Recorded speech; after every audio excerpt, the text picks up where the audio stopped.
dokter hewan legendaris, bahkan kanker pun tunduk pada keajaibannya. Sembuhkan AIDS pacar buta, malah dikhianati demi harta pria kaya. Para pasien tak tahu diri justru menyeretnya ke meja hijau.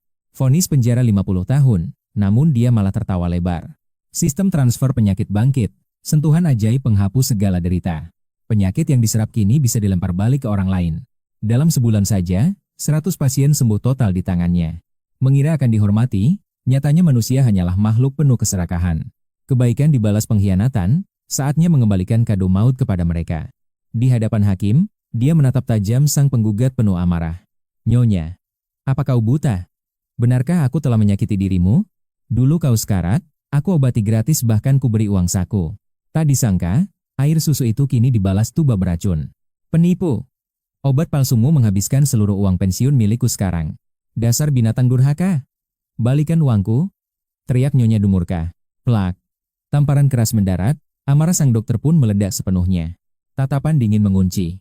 Ding! Penyakit jantung terkirim dengan sempurna. Kanker otak ditransfer. Poin kebaikan berkurang secara drastis sekarang. Hipertensi kembali. Sisa poin kebaikan kini tinggal 96.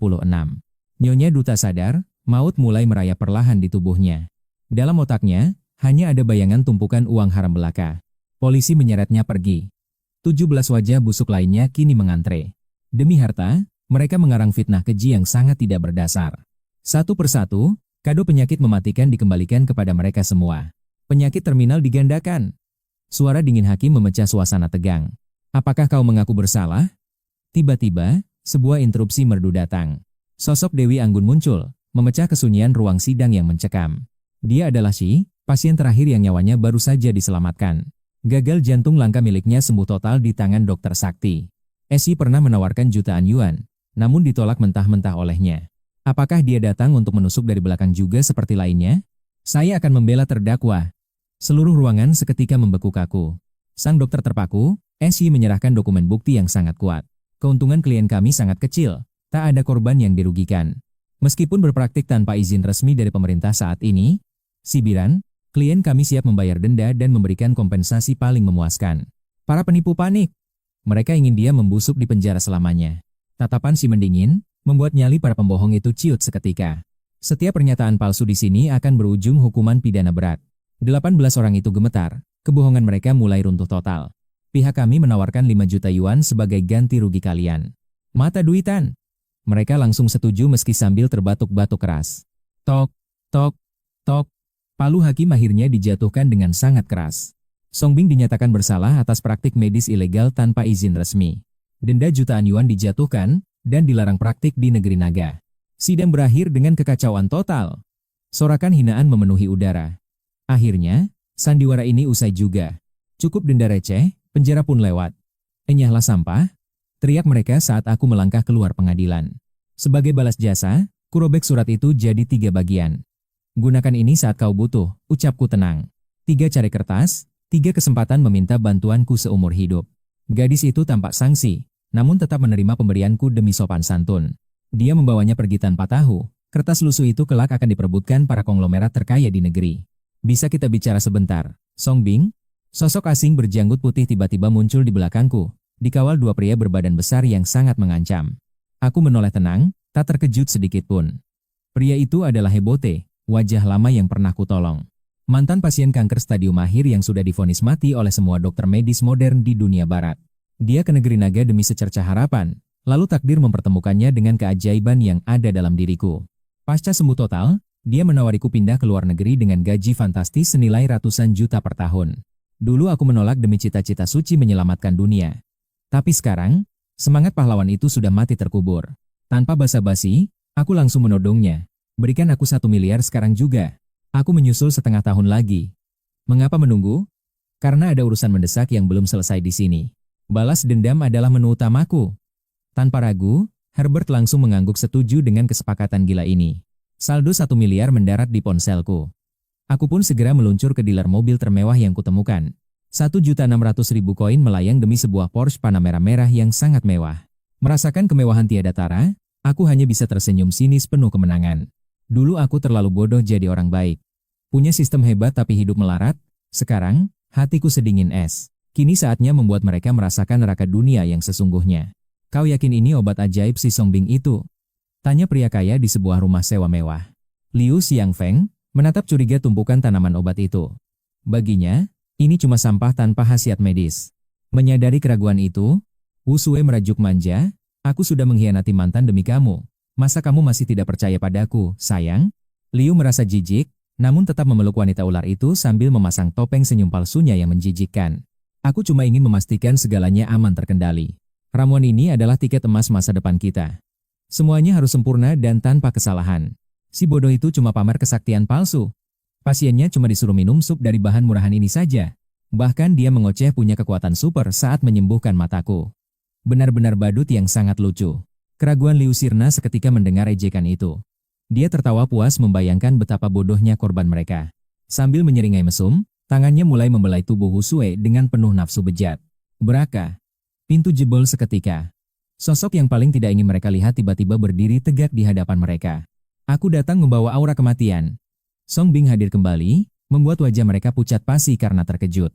Mataku kini menatap tajam pada Liu Xiangfeng. Bajingan ini pernah mencoba mencuri resepku dengan dalih kemanusiaan atas nama grup farmasi Liu yang busuk. Dia menaikkan tawaran berkali-kali, tapi kutolak mentah-mentah karena resep itu memang tidak pernah ada. Sekarang semuanya jelas. Pasangan menjijikan inilah yang telah merancang skenario neraka untuk menghancurkan hidupku selama ini.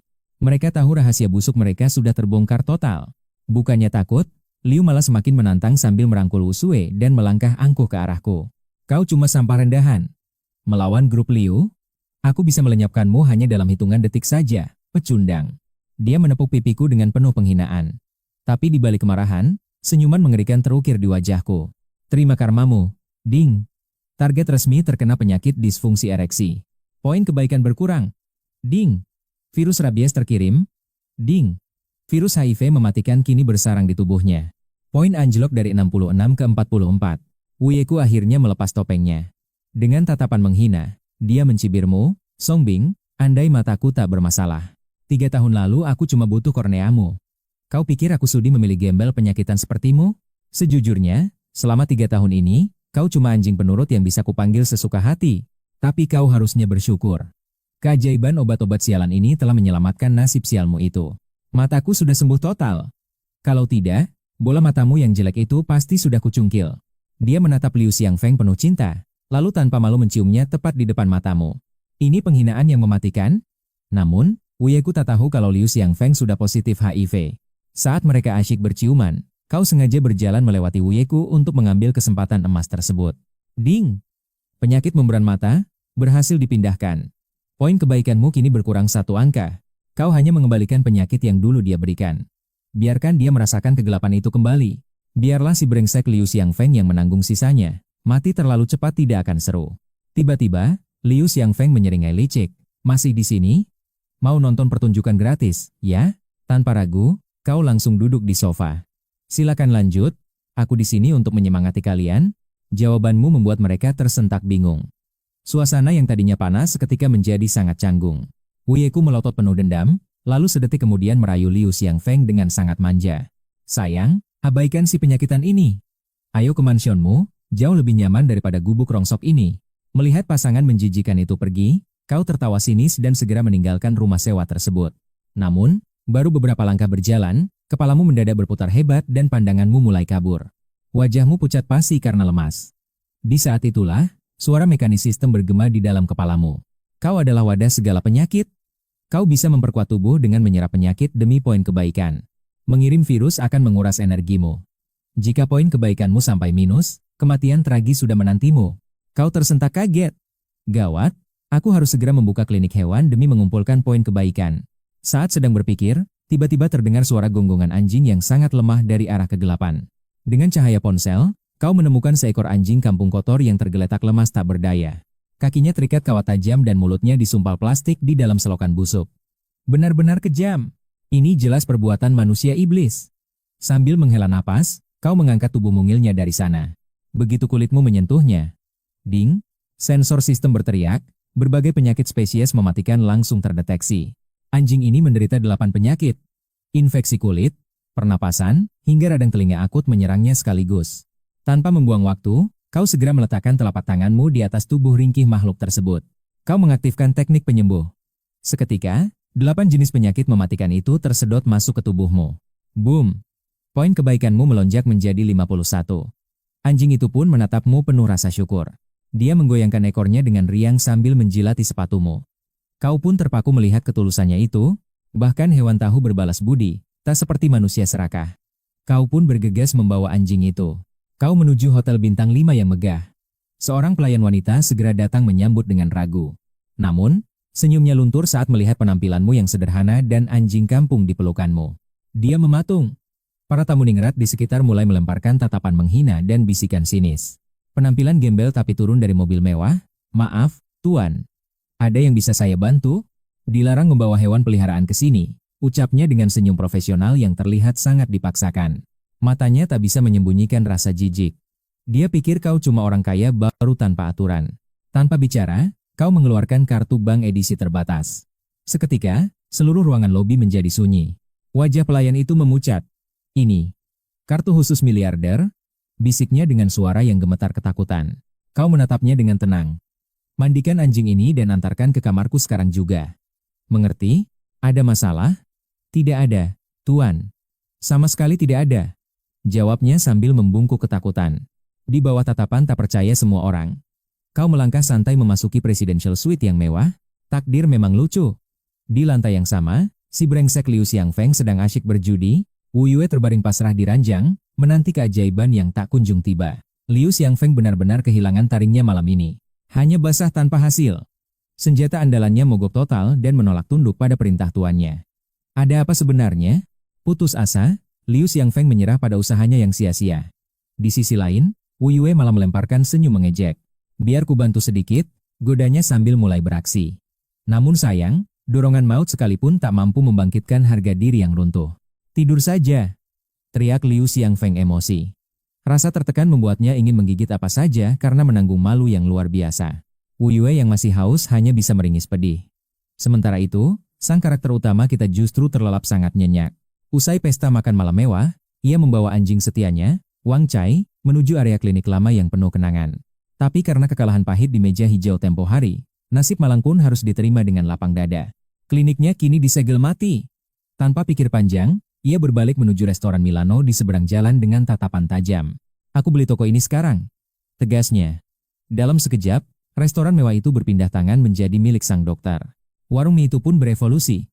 Selamat datang di babak baru kehidupan sebagai dokter hewan paling unik di kota ini. Spesialis pengobatan spiritual dimulai. Mengenakan jas putih kebanggaan, ia menunggu pasien pertama datang bersama Wang Chai yang setia menemani. Namun harapan tak seindah realita. Pagi itu suasana klinik justru sepi bak kuburan tanpa satupun pelanggan yang mampir.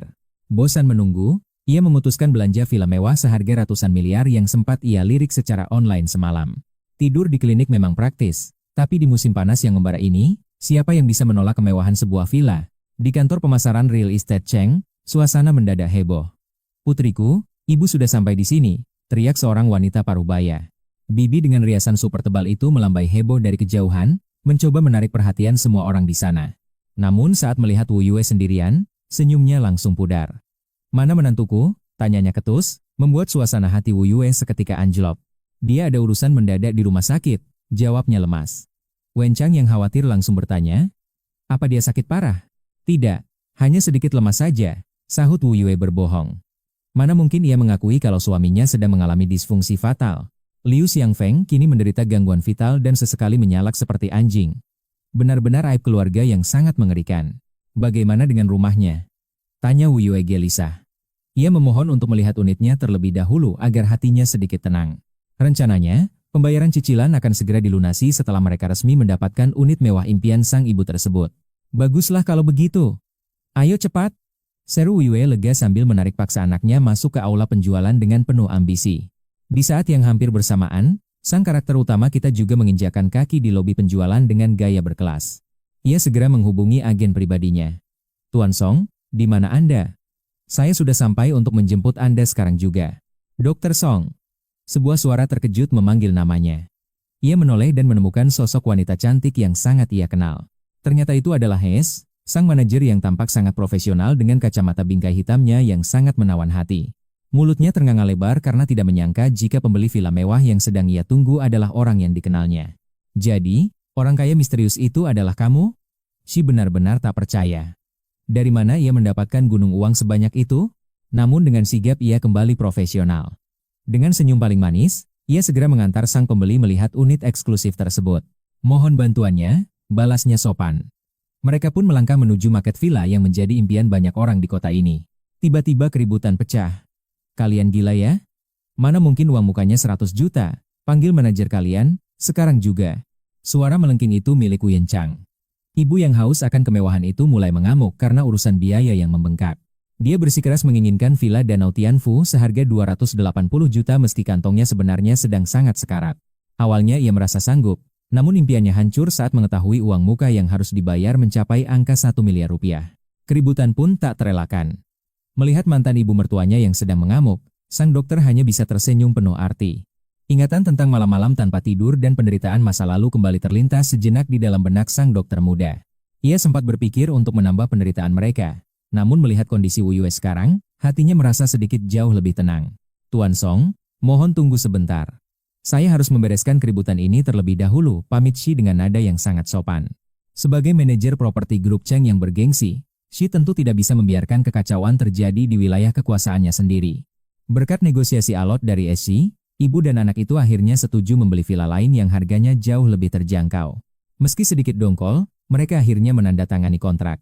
Namun sial, saat berbalik, mata mereka langsung tertuju pada sosok Song Bing. Song Bing?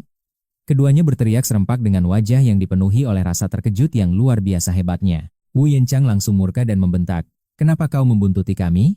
Ingat ya, putriku sudah punya pacar kaya yang hebat, berani menyentuhnya lagi? Wajahmu akan kuhancurkan sampai tak berbentuk." Wu Yanchun menyerang membabi buta. Ibunya menatap dingin, "Kau hanya membuatku makin jijik, Song Bing. Sadar diri. Kejadian malam itu harusnya cukup membuatmu tahu tempatmu. Kau menguntit kami, kan? Dasar sampah tak tahu malu." Sang ibu mendekat dengan aura mengancam. "Lihat dirimu. Bagian mana yang pantas untuk putriku?" Mendengar itu, kau hanya mengernyit. Sebuah ide gila muncul di kepalamu. Jika ibunya mati, Wu Yanchun akan sendirian. Tak ada yang mengurus tua itu, kau takkan membiarkan itu. Ding, penyakit ganas berhasil dikirimkan ke target. Poin kebaikan berkurang. Tak apa, demi menyatukan ibu dan anak di neraka. Memang nasib menjadi dokter hewan. Harus mengobati binatang seperti mereka. Keluarga ini akan rapi nantinya. Namun, Yanchun malah mengira kau melarikan diri dan terus memaki. Melihat kekacauan itu, si sang asisten cantik kehilangan kesabarannya. "Tuan Song adalah klien terhormat saya. Tolong jaga mulut kalian. Jika terus tidak sopan, keamanan akan menyeret kalian bertiga keluar." Suara dingin SI menggetarkan ruangan. Ibu dan anak itu seketika terbungkam kaku. Wu Exu terpaku melihat aura Si yang luar biasa menindas. Dia tak berani berkutik, namun Yanchun masih sempat mengejek, dia cuma pengangguran miskin dari desa. Membeli rumah? Membeli peti mati lebih masuk akal baginya. SI mulai naik pitam. Tepat saat Esi akan meledak karena hinaan wanita ular itu. Kau menahannya dan tersenyum tipis. "Peti mati? Itu memang sangat cocok untuk kalian. Melawan badut yang sekarat hanya membuang waktu. Seperti digigit anjing, tak perlu balas menggigit. Sangat menjijikan." Si hanya bisa menghela napas dan segera membawamu pergi. Kalian menuju Danau Tianfu, kawasan elit paling prestisius di negara naga. Hanya para sultan dan orang terkaya yang bisa menginjakkan kaki di sini. Kau menunjuk satu villa. Oke. Ambil yang ini, langsung tanda tangan saja. Harganya 380 juta koin naga. Tuan Song? Yakin? Si ragu, dia takut kau hanya sedang berlaga kaya di depan mantanmu. Kau tak ragu sedikit pun. Sudah kubilang, bungkus yang ini sekarang juga. Tanpa pilihan lain, si hanya bisa mengikuti kemauan gilamu. Di kantor penjualan, ibu dan anakku sudah membayar uang muka rumah murah mereka. Tatapan mereka penuh kebencian. Mereka ingin kau segera pergi dari sana. Namun mereka tetap bertahan, ingin menonton momen memalukan saat kau gagal membayar. Shi mencoba menyelamatkan wajahmu. "Tuan Song, mungkin Anda butuh waktu untuk berpikir." Kau hanya membalasnya dengan senyuman penuh misteri. "Aku sibuk mengurus hewan. Bayar tunai 3,8 miliar sekarang." Shi gemetar menyiapkan kontrak, sementara Duo Wu tertawa mengejek di sudut ruangan. "Kriminal sepertimu punya 3 miliar?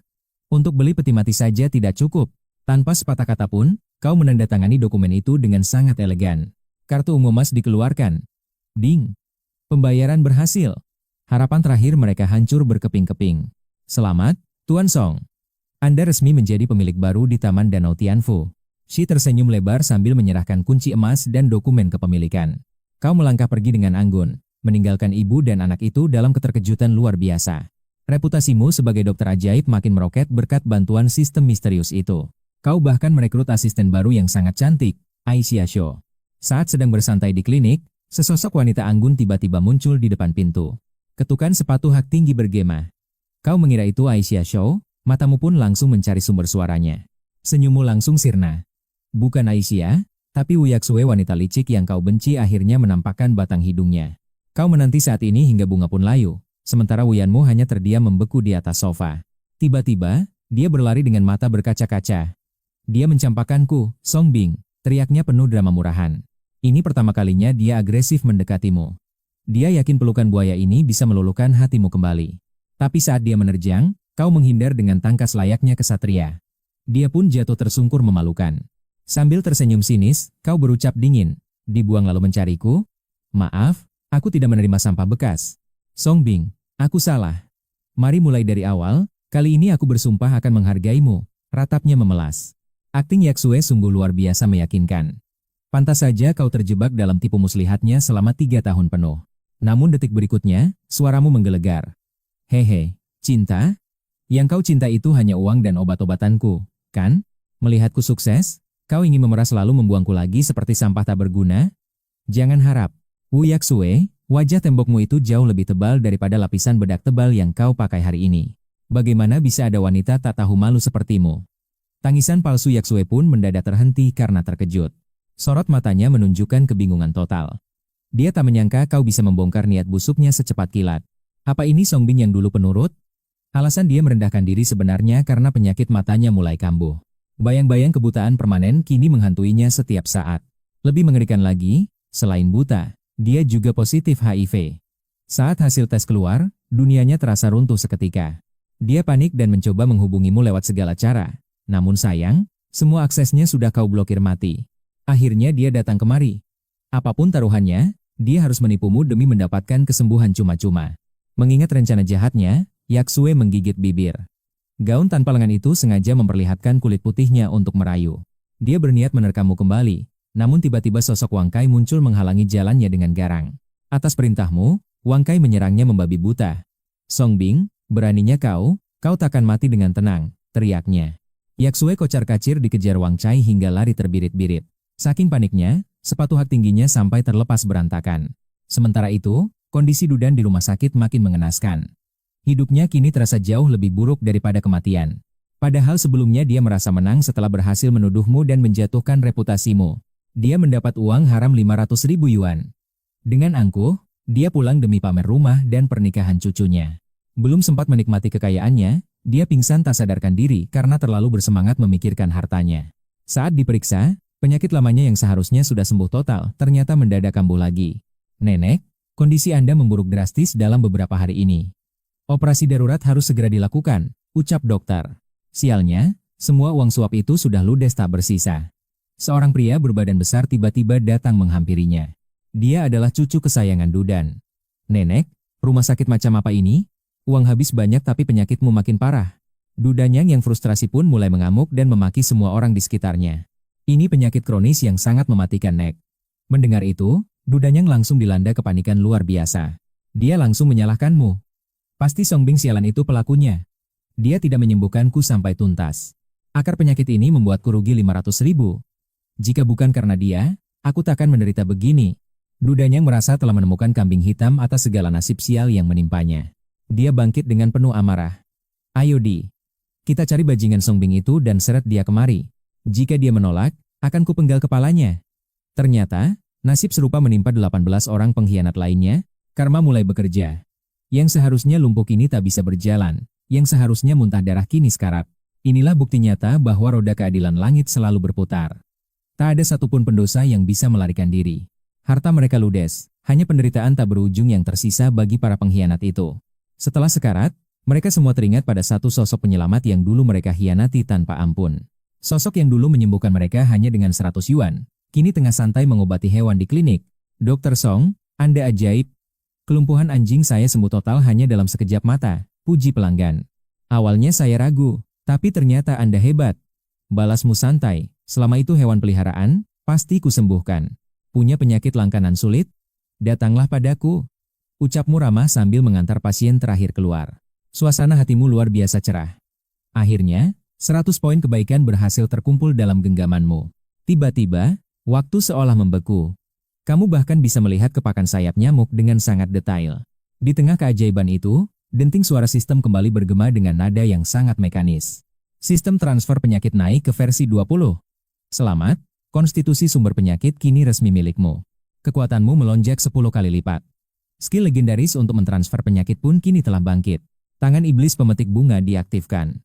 100 jenis penyakit mematikan kini berada di bawah kendali permanenmu. Matamu berbinar penuh harap. Artinya, aku tak perlu lagi mengorbankan poin kebaikanku, kan? Ingin jadi pahlawan? Sayangnya poin tetap dipotong. Targetmu selanjutnya adalah 1000 poin kebaikan sempurna. Ingatlah selalu, sistem ini didedikasikan sepenuhnya untuk jalan kebaikan dan menolong sesama. Peringatan.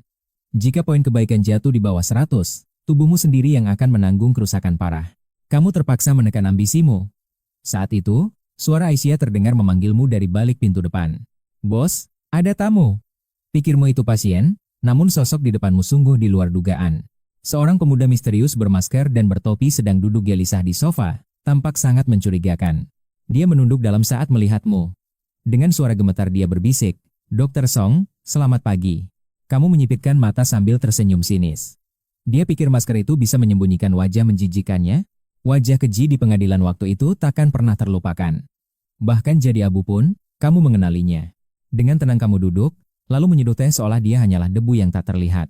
Kamu menatap Wang Min dengan malas, lalu bertanya dengan nada sangat mengejek, ada urusan apa pahlawan bertopeng ini kemari? Dia menyahut, tolong periksa penyakit saya, dokter. Memeriksa penyakitmu? Kamu pura-pura terkejut sambil menahan tawa yang hampir meledak di dada. Anda salah alamat.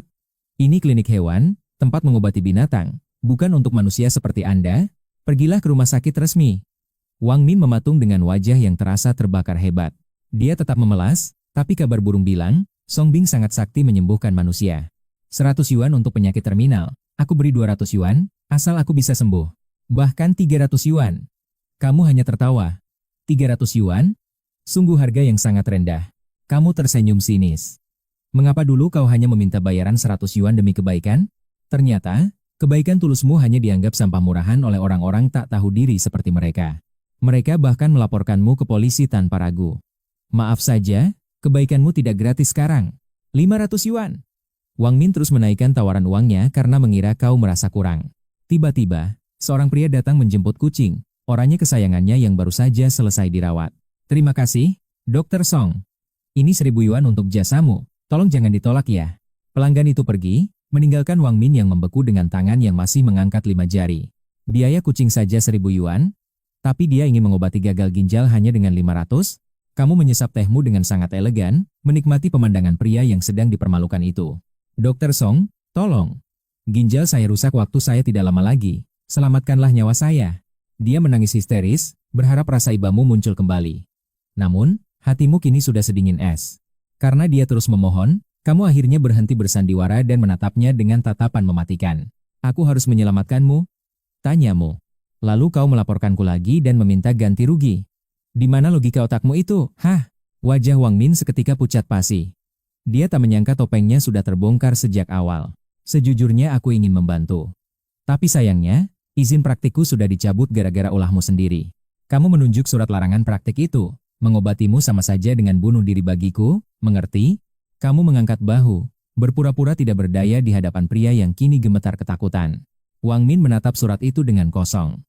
Penyesalan kini menghujam jantungnya dengan sangat dalam. Seandainya fitnah itu tak terucap, mungkinkah takdir berkata lain? Benakmu kini dipenuhi keraguan. Penyesalan mendalam menghantui Wang Min. Ia melangkah keluar klinik bagai mayat hidup yang kehilangan jiwa, namun seketika, suasana pecah. Sesosok bayangan berlari kencang dari seberang jalan dengan penuh amarah. Song Bing, bajingan kau, keluar. Mata Wang Min seketika menajam saat mengenali si nenek lampir, Duda Niang. Buta oleh kemarahan, Duda Niang menabraknya tanpa ampun dan merangsek masuk klinik dengan pakaian pasien. Ketemu kau? Dasar anak haram, bersembunyi di lubang tikus ini rupanya. Teriaknya histeris. Dudang terengah-engah, wajahnya memerah penuh emosi setelah bersusah payah mencari keberadaan tokomu. Tenang, Kau justru meraih ponsel dan melaporkan mereka. Dari mana asal psikopat tua ini? Tanyamu santai. Tekanan darah Dudanyang langsung melonjak drastis hingga ke ubun-ubun. Berani kau mengataiku gila? Akan kurobek mulutmu itu? Ia pun menyerangmu dengan babi buta. Sials, tekanan darahnya makin tak terkendali. Beruntung, si cucu, Dudi, sigap menangkap tubuh ringkih itu. Dengan tatapan sedingin es, Dudi menghardikmu, anak muda, jaga bicaramu. Kau tahu sopan santun? Harusnya kau bilang itu pada nenekmu. Mulutnya jauh lebih busuk, seperti habis makan kotoran. Wajah Dudi memucat menahan amarah. Namun, kau hanya melambaikan tangan, muak dengan drama murahan mereka. Cepat katakan maumu. Jangan mengganggu bisnisku dengan ocehan tidak bermutu ini, gertakmu. Nyonya sombong itu akhirnya sadar. Sambil terengah, ia kembali meluncurkan serangan kata-kata penuh kebencian. Jarinya menunjuk hidungmu dengan penuh semangat. Kau gagal menyembuhkanku sepenuhnya waktu itu. Lihat, aku sakit lagi. 500.000 uang hasil keringatku melayang sia-sia gara-gara kau. Ganti rugi 1 juta untuk biaya rumah sakit, atau kau harus menyembuhkanku sampai tuntas. Jika tidak, pengadilan menantimu. Kau hanya bertepuk tangan remeh. Silakan, aku sama sekali tak takut. Kau malas meladeni kegilaan wanita tua yang tidak punya otak dan tidak masuk akal itu. Berdebat dengannya sungguh sia-sia. Melihat ekspresi tenangmu, amarah Dudanyang meledak tak terkendali. Seketika ia mengamuk bagai husky gila.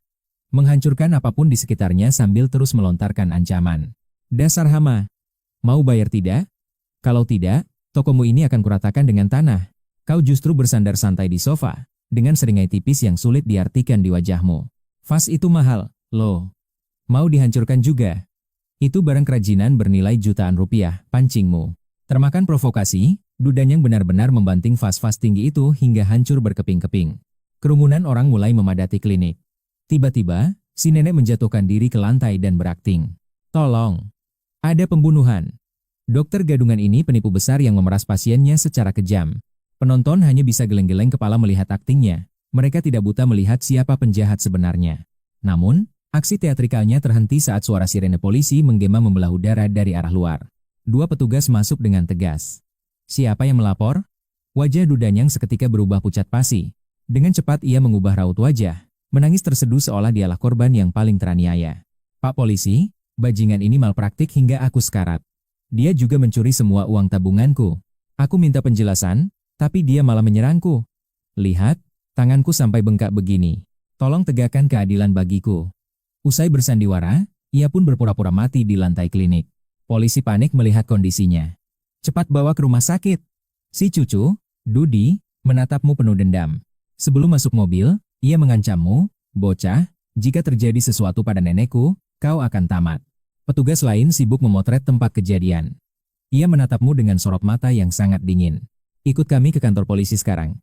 Kau mengangguk tenang, seolah semua sudah masuk rencanamu. Dengan santai kau mengambil tumpukan dokumen dari reruntuhan, lalu mengikuti polisi itu pergi menuju kantor. Di ruang interogasi yang sunyi, kau mengeluarkan ponsel. Ini seluruh rekaman pengawasannya, silakan periksa. Polisi tertegun melihat kebenaran yang terekam jelas di layar. Raut wajahnya berubah drastis seketika. Saat menatapmu kembali, tak ada lagi kecurigaan, hanya tersisa rasa simpati yang mendalam padamu.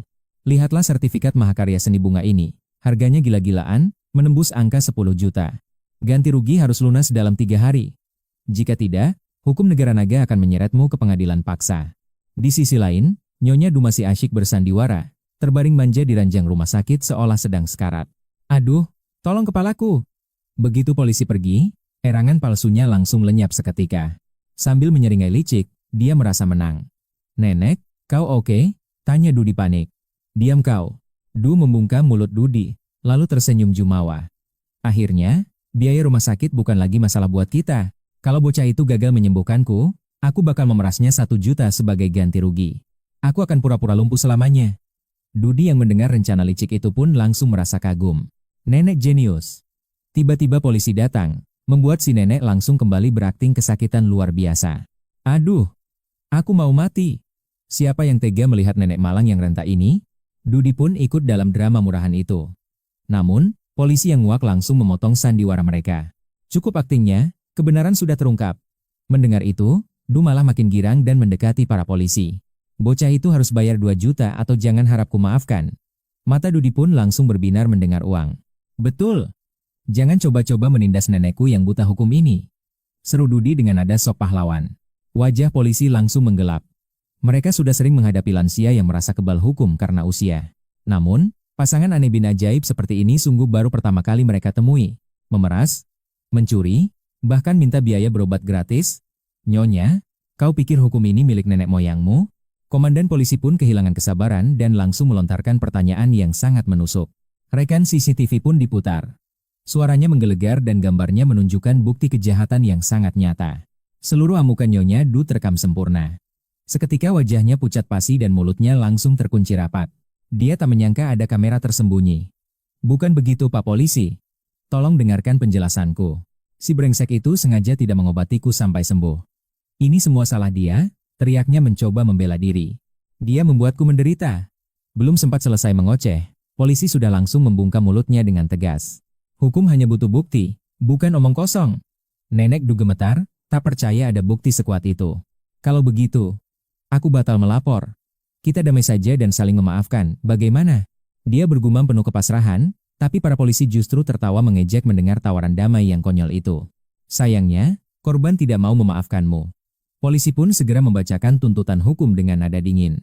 Nyonya Du, kau didakwa merusak properti dan melakukan fitnah. Total dendanya mencapai 500.000 yuan. Lunasi dalam 3 hari atau seluruh hartamu disita dan kau akan langsung kami jebloskan ke penjara. Putusan itu menyambar bak petir di siang bolong. Kenapa dendanya bisa sebanyak itu? Ini tidak mungkin. Itu akibat laporan palsumu. Di sampingnya, Dudi juga terdiam membeku karena saking terkejutnya. Polisi menyodorkan rincian kerugian. Barang yang kau hancurkan itu adalah karya seni mahal dengan harga selangit. Ini buktinya. Dudi langsung tumbang ke lantai dengan bibir membiru saat melihat angka yang tertera di sana. Melihat reaksi cucunya, Nyonya Du tersadar bahwa kehancuran mereka sudah berada tepat di depan mata. Dengan nekat, dia menyambar dokumen itu, merobeknya berkeping-keping, lalu mulai mengunyah kertas-kertas itu dengan gila. Dudi pun ikut-ikutan. Terciptalah pemandangan konyol di mana nenek dan cucu ini sibuk melahap kertas bukti. Polisi pun menyerah melerai, dan hanya menonton aksi gila makan kertas mereka. Tanpa air, mereka pun mulai mual setelah menelan ratusan lembar kertas yang kering dan sangat seret. Polisi menyindir dengan wajah serius. Pelan-pelan makannya, jangan sampai kalian tersedak kertas itu. Lagi pula itu cuma salinan, makanlah sepuasnya. Seketika aksi makan kertas mereka pun langsung terhenti total. Tak butuh waktu lama bagi Nyonya Du untuk kembali berakting brutal demi menghindar. Aku tak punya uang, ambil saja nyawaku. Polisi yang melihat tingkahnya pun hanya bisa mengernyitkan dahi. Nyonya, kau sakit parah. Kami tak bisa menghukummu.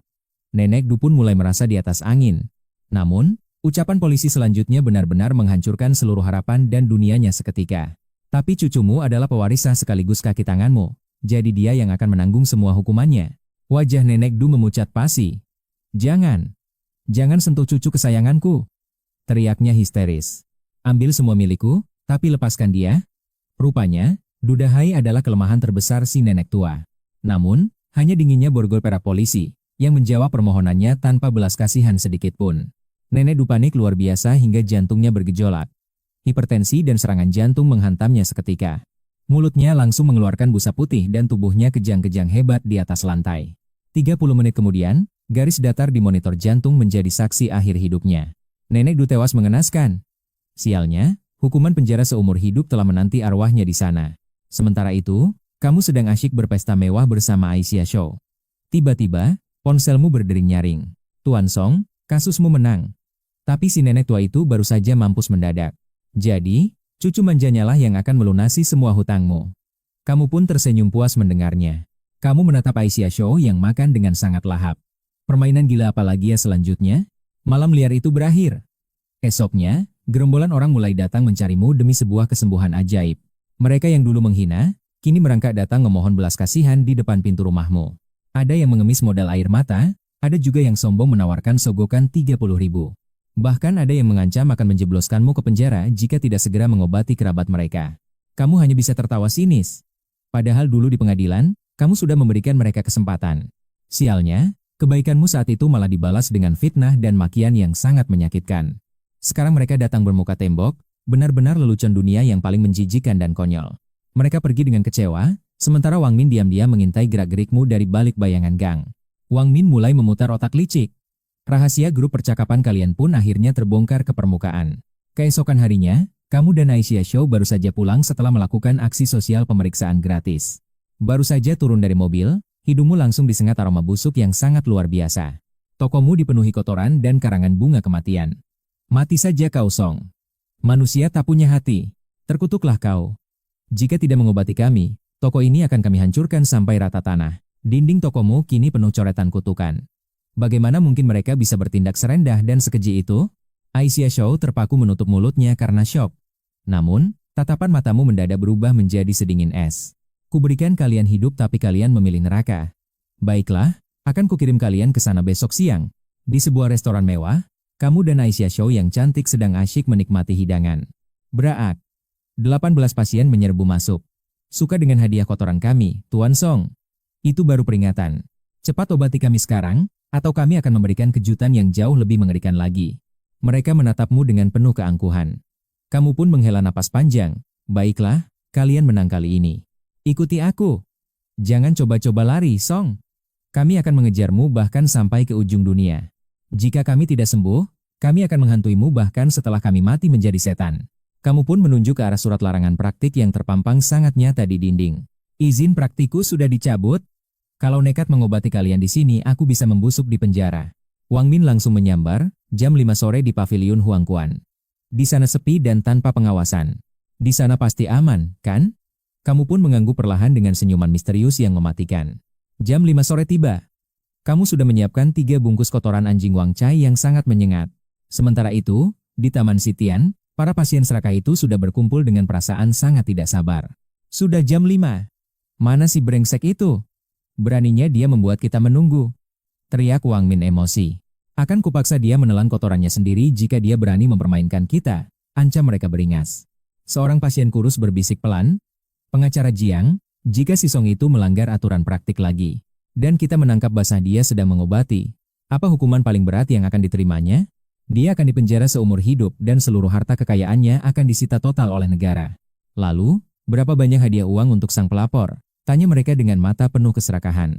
Seringai licik mulai menghiasi wajah Jiang Ichuan, semuanya kini tergantung pada situasi yang ada, harta atau nyawa. Tatapan tajam semua orang kini tertuju padanya demi sebuah keuntungan besar. Di saat krusial, kau muncul membawa kantong plastik misterius. Maaf ya, sudah membuat kalian menunggu lama. Ada kabar buruk? Klinikku sudah disita oleh pihak berwajib tanpa sisa sedikit pun. Semua aset dihancurkan, termasuk obat legendaris itu. Seketika, suasana berubah menjadi kekacauan total. Beraninya kau mempermainkan kami.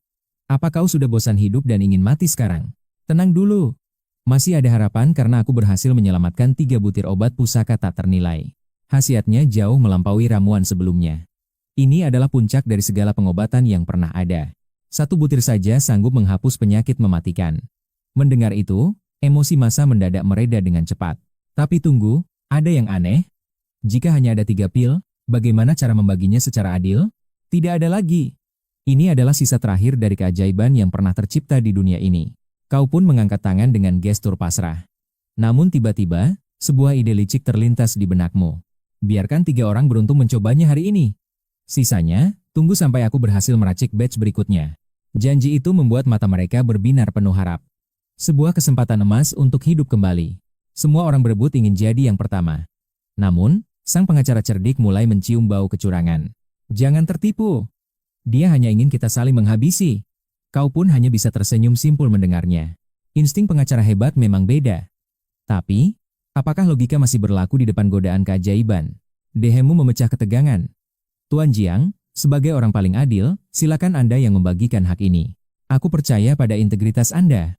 Tanpa aba-aba, kau pun melempar bungkusan itu ke udara. Isi bungkusan itu sebenarnya kotoran anjing Wang Chai. Dan kini, ia tersangkut indah di atas pohon. Persatuan mereka hancur seketika. Aku sekarat, biarkan aku yang memakan obat dewa itu lebih dulu. Kenapa harus kamu? Keluargaku menungguku di rumah. Aku juga berhak untuk tetap hidup.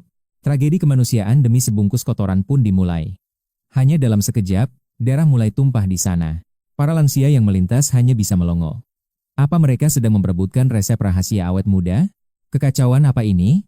Sepertinya mereka sedang bertaruh nyawa demi bungkusan misterius di atas dahan itu. Dengan wajah polos tak berdosa, kau menunjuk ke atas. Wah, mungkinkah di dalam sana ada emas? Mengapa mereka bertarung sampai seperti itu? Orang-orang tua itu mencoba menenangkan suasana yang kian memanas. Seorang kakek mencoba melerai, namun justru terkena pukulan telak hingga tersungkur tak berdaya di tanah. Cepat panggil polisi. Melihat kegilaan itu, kau hanya menggelengkan kepala sambil tersenyum puas. Kau melangkah pergi dengan tenang, meninggalkan medan tempur yang masih dipenuhi teriakan penuh nafsu serakah. Akhirnya, si rakus Wang Min keluar sebagai pemenang. Dia mengamuk layaknya iblis yang haus akan nyawa. Siapa lagi yang berani maju? Kabur semuanya, orang gila ini sudah kehilangan akal sehatnya. Saat semua lawan melarikan diri, Wang Min memanjat pohon dengan penuh nafsu, demi mendapatkan obat tersebut. Digenggamnya 3 tumpuk kotoran anjing berbau menyengat itu dengan tatapan penuh rasa syukur yang dalam. Dia sempat ragu, namun egonya berteriak. Obat mujarab memang selalu terasa pahit dan sangat menjijikkan. Tanpa sisa keraguan sedikit pun, kerakusan telah membutakan akal sehat pria malang ini sepenuhnya. Lahap sekali dia menelan kotoran itu. Namun malang, dia justru tersedak karena makan terlalu terburu-buru. Matanya melotot tajam berusaha bernapas. Setelah beberapa kali kejang, tubuhnya pun kaku tak bernyawa lagi. Tak butuh waktu lama bagi Taman Sitian untuk menjadi trending topik hangat di seluruh negeri. Berita heboh. 19 orang saling bantai demi memperebutkan tumpukan kotoran anjing yang dianggap obat. Apakah moralitas manusia sudah benar-benar mati? Sementara itu, kau sedang asyik menikmati perjalanan pulang. Tiba-tiba, firasat buruk mulai merayapi benakmu. Sesuatu yang berbahaya kini sedang menanti di depan sana. Rem diinjak kuat-kuat. Di bawah temaram lampu jalan, terlihat sebuah bayangan misterius yang menghalangi jalan. Sosok berpakaian serba hitam itu berdiri tegak. Hanya kilatan senjata dingin yang terlihat sangat jelas. Tatapanmu menajam seketika. Haruskah aku menekan gas sedalam mungkin dan menabrak ancaman ini sekarang juga? Orang ini jenius. Dia seolah tahu isi kepalamu. Sret, ban mobilmu meledak seketika. Duar, ban hancur, jantungmu mau copot. Cuma pakai tangan kosong, dia lempar pisau itu. Gila, ini bukan manusia biasa. Tapi ingat, kamu punya sistem 10 kali lipat manusia super. Fisikmu sudah melampaui batas normal 10 kali lipat. Dengan kekuatan rahasia penyembuhmu, rasa takut itu sirna. Kamu keluar menantang maut dengan tenang. Bos, siapa kamu? Ayo minum teh. Jangan cari perkara kalau tak mau menderita. Suaranya sedingin es kutub utara. Tiba-tiba, bayangan hitam itu menerjang ke arahmu sangat cepat. Larinya gila, Usain Bolt mah lewat. Siapa yang berani-beraninya mengirim pembunuh bayaran padamu? Apa ini ulah Wu Yue atau Liu Xiangfeng? Belum sempat berpikir, maut sudah di depan mata. Serangan kilat mengarah ke lehermu. Dia berniat membuatmu pingsan dan menculikmu hidup-hidup. Namun, refleks dewamu bereaksi. Tanganmu bergerak bak kilat, menghantam ginjal lawan dengan telak. Jebret. Poin kebaikanmu langsung berkurang 2. Seketika, energi si pembunuh seperti disedot habis. Dia ambruk tak berdaya di atas tanah. Tak pakai lama, kamu langsung meringkusnya. Srek. Kamu paksa buka topeng misterius itu. Rambut hitam terurai indah bak air terjun, memperlihatkan paras cantik yang luar biasa dingin. Ternyata cewek cantik. Kamu pun kaget bukan main. Cepat katakan, siapa yang menyuruhmu? Aku bisa lepaskanmu. Mimpi saja. Si pembunuh malah menatapmu dengan mata tajam. Bunuh saja aku, jangan harap aku buka mulut. Dia lebih baik mati daripada berkhianat. Oh, mau main keras? Baiklah, kamu pun mulai melepas sabuk dengan tatapan penuh ancaman. Belum pernah aku dengar permintaan seaneh ini. Mari kita kabulkan permintaannya sekarang. Tiba-tiba, si pembunuh yang tadinya sangar langsung pucat pasi. Dia mulai gemetar ketakutan. Air mata mengalir, tapi dia tetap tutup mulut. Sampai akhirnya, suara gesper sabukmu berdenting nyaring. Keluarga Li. Teriaknya dengan nada suara yang bergetar. Katanya pembunuh profesional, kok cepat menyerah? Ejekmu sambil tersenyum licik padanya. Ingatanmu pun melayang kembali. Beberapa hari lalu, ada kakek dan cucu aneh di klinik. Cucu sombong bernama Li Menglin itu menghinamu sebagai penipu tak tahu malu. Sedangkan si kakek, Li Dachen, mengaku sebagai penguasa dari grup tembakau raksasa, Cheng. Ternyata dulu anaknya punya penyakit genetik langka, yang hanya kamu yang bisa menyembuhkannya. Sekarang, giliran cucunya yang menderita penyakit sama. Mereka ingin kamu menolongnya lagi. Jelas kamu tolak mentah-mentah. Kamu kan sudah dilarang praktek medis seumur hidup di negara ini. Lagi pula, masa lalumu dengan mereka sangat buruk. Grup Cheng pura-pura buta saat kamu diserang grup Tical. Mana ada kesetiaan di antara mereka? Kamu bukan pahlawan moral. Sekarang, tak ada lagi yang bisa mengatur hidupmu semena-mena. Ini buah dari pilihan mereka sendiri. Tak disangka, mereka malah nekat mengirim pembunuh bayaran. Sepertinya kondisi si putri kaya, Li Menglin, memang sudah di ujung tanduk. Tapi peduli amat. Bayangkan kalau tadi kamu benar-benar diculik secara paksa oleh mereka. Kamu takkan punya hak menolak. Inilah sisi gelap dunia yang baru saja kamu rasakan. Akhirnya, kamu seret pembunuh itu ke gudang dan mengikatnya dengan rantai besi besar. Sementara itu, di istana mewah yang sunyi dan mencekam, Li Menglin terbaring lemah dikelilingi kabel medis. Tubuhnya tampak rapuh di atas ranjang impor. Wajah cantiknya pucat pasi menahan rasa sakit yang luar biasa hebat setiap detiknya. Uhuk! Darah segar menyembur dari mulut dan hidungnya. Para dokter elit pun langsung panik luar biasa. Mereka segera melakukan transfusi darurat untuk menyelamatkan nyawa sang pewaris tunggal itu. Li Dachen hanya bisa terpaku lesu. Gen kutukan keluarga Li ini benar-benar sangat mematikan. Li Menglin adalah kasus terparah sepanjang sejarah. Maut seolah sudah berdiri tepat di belakangnya. Kakek, tolong aku. Aku takut mati. Isak tangis putus asa Li Menglin pecah. Menatap cucu kesayangannya, sang penguasa Li Daen langsung menggenggam erat jemari itu. Jangan takut Menglin, kakek akan memanggil tabib terbaik untuk segera menyembuhkanmu sekarang. Dialah Li Daen, sang kaisar tembakau yang menguasai mayoritas pendapatan ekonomi Longguo. Sosok tangguh yang anti air mata itu segera keluar menemui pengawal pribadinya. Bagaimana hasilnya? Tanya sang penguasa dengan tatapan tajam yang sangat mengintimidasi. Maaf tuan, semua jalur sudah dihubungi tapi organisasi itu belum memberi kabar. Mungkinkah mereka lari membawa uang? Bisik pengawal. Li Daen langsung membantah keras. Ia sangat percaya pada reputasi organisasi pembunuh bayaran yang sudah lama bekerja sama. Tak mungkin mereka membuang pelanggan besar demi uang receh. Firasatnya mulai memburuk. Tiba-tiba Li Jeming datang membawa kabar mengejutkan. Putri keluarga Xia ingin bertemu. Daen tahu tujuan keluarga real estate yang bisnisnya sedang hancur lebur di Longguo. Tanpa ragu, Li Daen segera melambaikan tangannya memberikan perintah penolakan yang tegas. Usir dia. Katakan aku sedang tidak sehat dan tidak menerima tamu. Namun Jeming bertahan, kakek, dia mengklaim bisa menyelamatkan nyawa adik Menglin yang sekarat. Seketika, pupil mata Li Daen membesar mendengar harapan baru yang tak terduga itu. Bawa dia masuk. Di aula mega, sang penguasa langsung menatap tajam gadis itu. Langsung saja, kau bilang punya cara untuk mengobati penyakit mematikan cucu kesayanganku? Xia menggeleng tenang. Bukan aku, tapi aku mengenal sosok tabib dewa yang legendaris. Ilmu medisnya sangat misterius. Dialah satu-satunya kunci untuk kesembuhan total adikmu, Menglin. Tabib dewa? Jelaskan metode apa yang dia gunakan untuk melawan takdir kematian ini? Li Daen mendengus sinis. Baginya, gelar tabib hebat sudah sering berakhir dengan kegagalan. Ribuan dokter ternama dari seluruh dunia telah mencoba, namun semuanya menyerah tanpa hasil. Metodenya sangat unik dan di luar nalar. Xia menjelaskan dengan nada penuh keyakinan. Dulu jantungku pun sudah hampir berhenti. Namun keajaibannya berhasil menarikku kembali hidup. Xia berbicara sangat tulus. Di sampingnya, Li Jeming ikut memberikan dukungan penuh harapan. Kakek, kondisi Menglin kritis.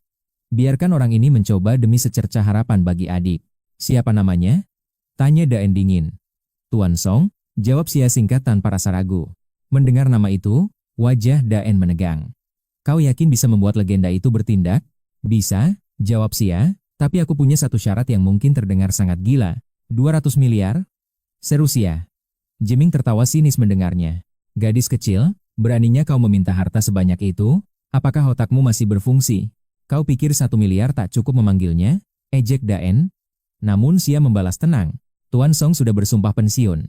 Jangankan 1 miliar, 200 miliar pun takkan cukup. Jika kau tak percaya, silakan coba sendiri kekuasaanmu itu. Tantang Xia penuh strategi. Lalu apa yang membuatmu begitu yakin bisa menggerakkannya? Daen bertanya dengan penuh selidik. Dalam hati Daen tersentak. Dia memang pernah mencoba memanggil sang tabib namun gagal. Xia mengeluarkan secari kertas. Dulu, aku pernah menyelamatkannya saat dia dalam bahaya besar. Sebagai balas budi, dia memberiku 3 janji sakti yang tertulis di kertas usang ini. Daen menatap kertas biasa itu. Siapa sangka benda sekecil itu memegang kunci takdir. Baik, ku beri kau kesempatan. Sementara itu, di balkon lantai 3, Tian Fua bersiap. Aksi nekatnya menantang mau terhenti saat bel pintu tiba-tiba berbunyi dengan nyaringnya. Dari ketinggian, ia melihat sosok wanita berbaju hitam yang tak lain adalah Xia. Xia mendongak dan tak sengaja melihat pemuda misterius itu sedang bersiap melakukan aksi. Melihat tubuh kekar dan berotot itu, wajah Xia mendadak merona merah karena malu. Aura karakter utamamu benar-benar meledak. Perubahanmu saat ini seperti baru saja melakukan transformasi legendaris. Sambil duduk santai di sofa ruang tamu, atmosfer seketika berubah serius saat kamu mulai bertanya. Ada apa Nona mencariku?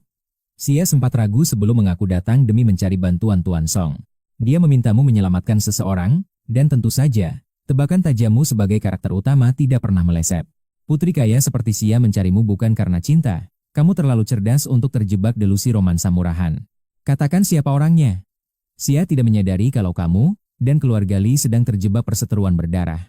Saat nama Li Menglin disebut, senyum ramahmu langsung lenyap berganti aura dingin yang membekukan ruangan.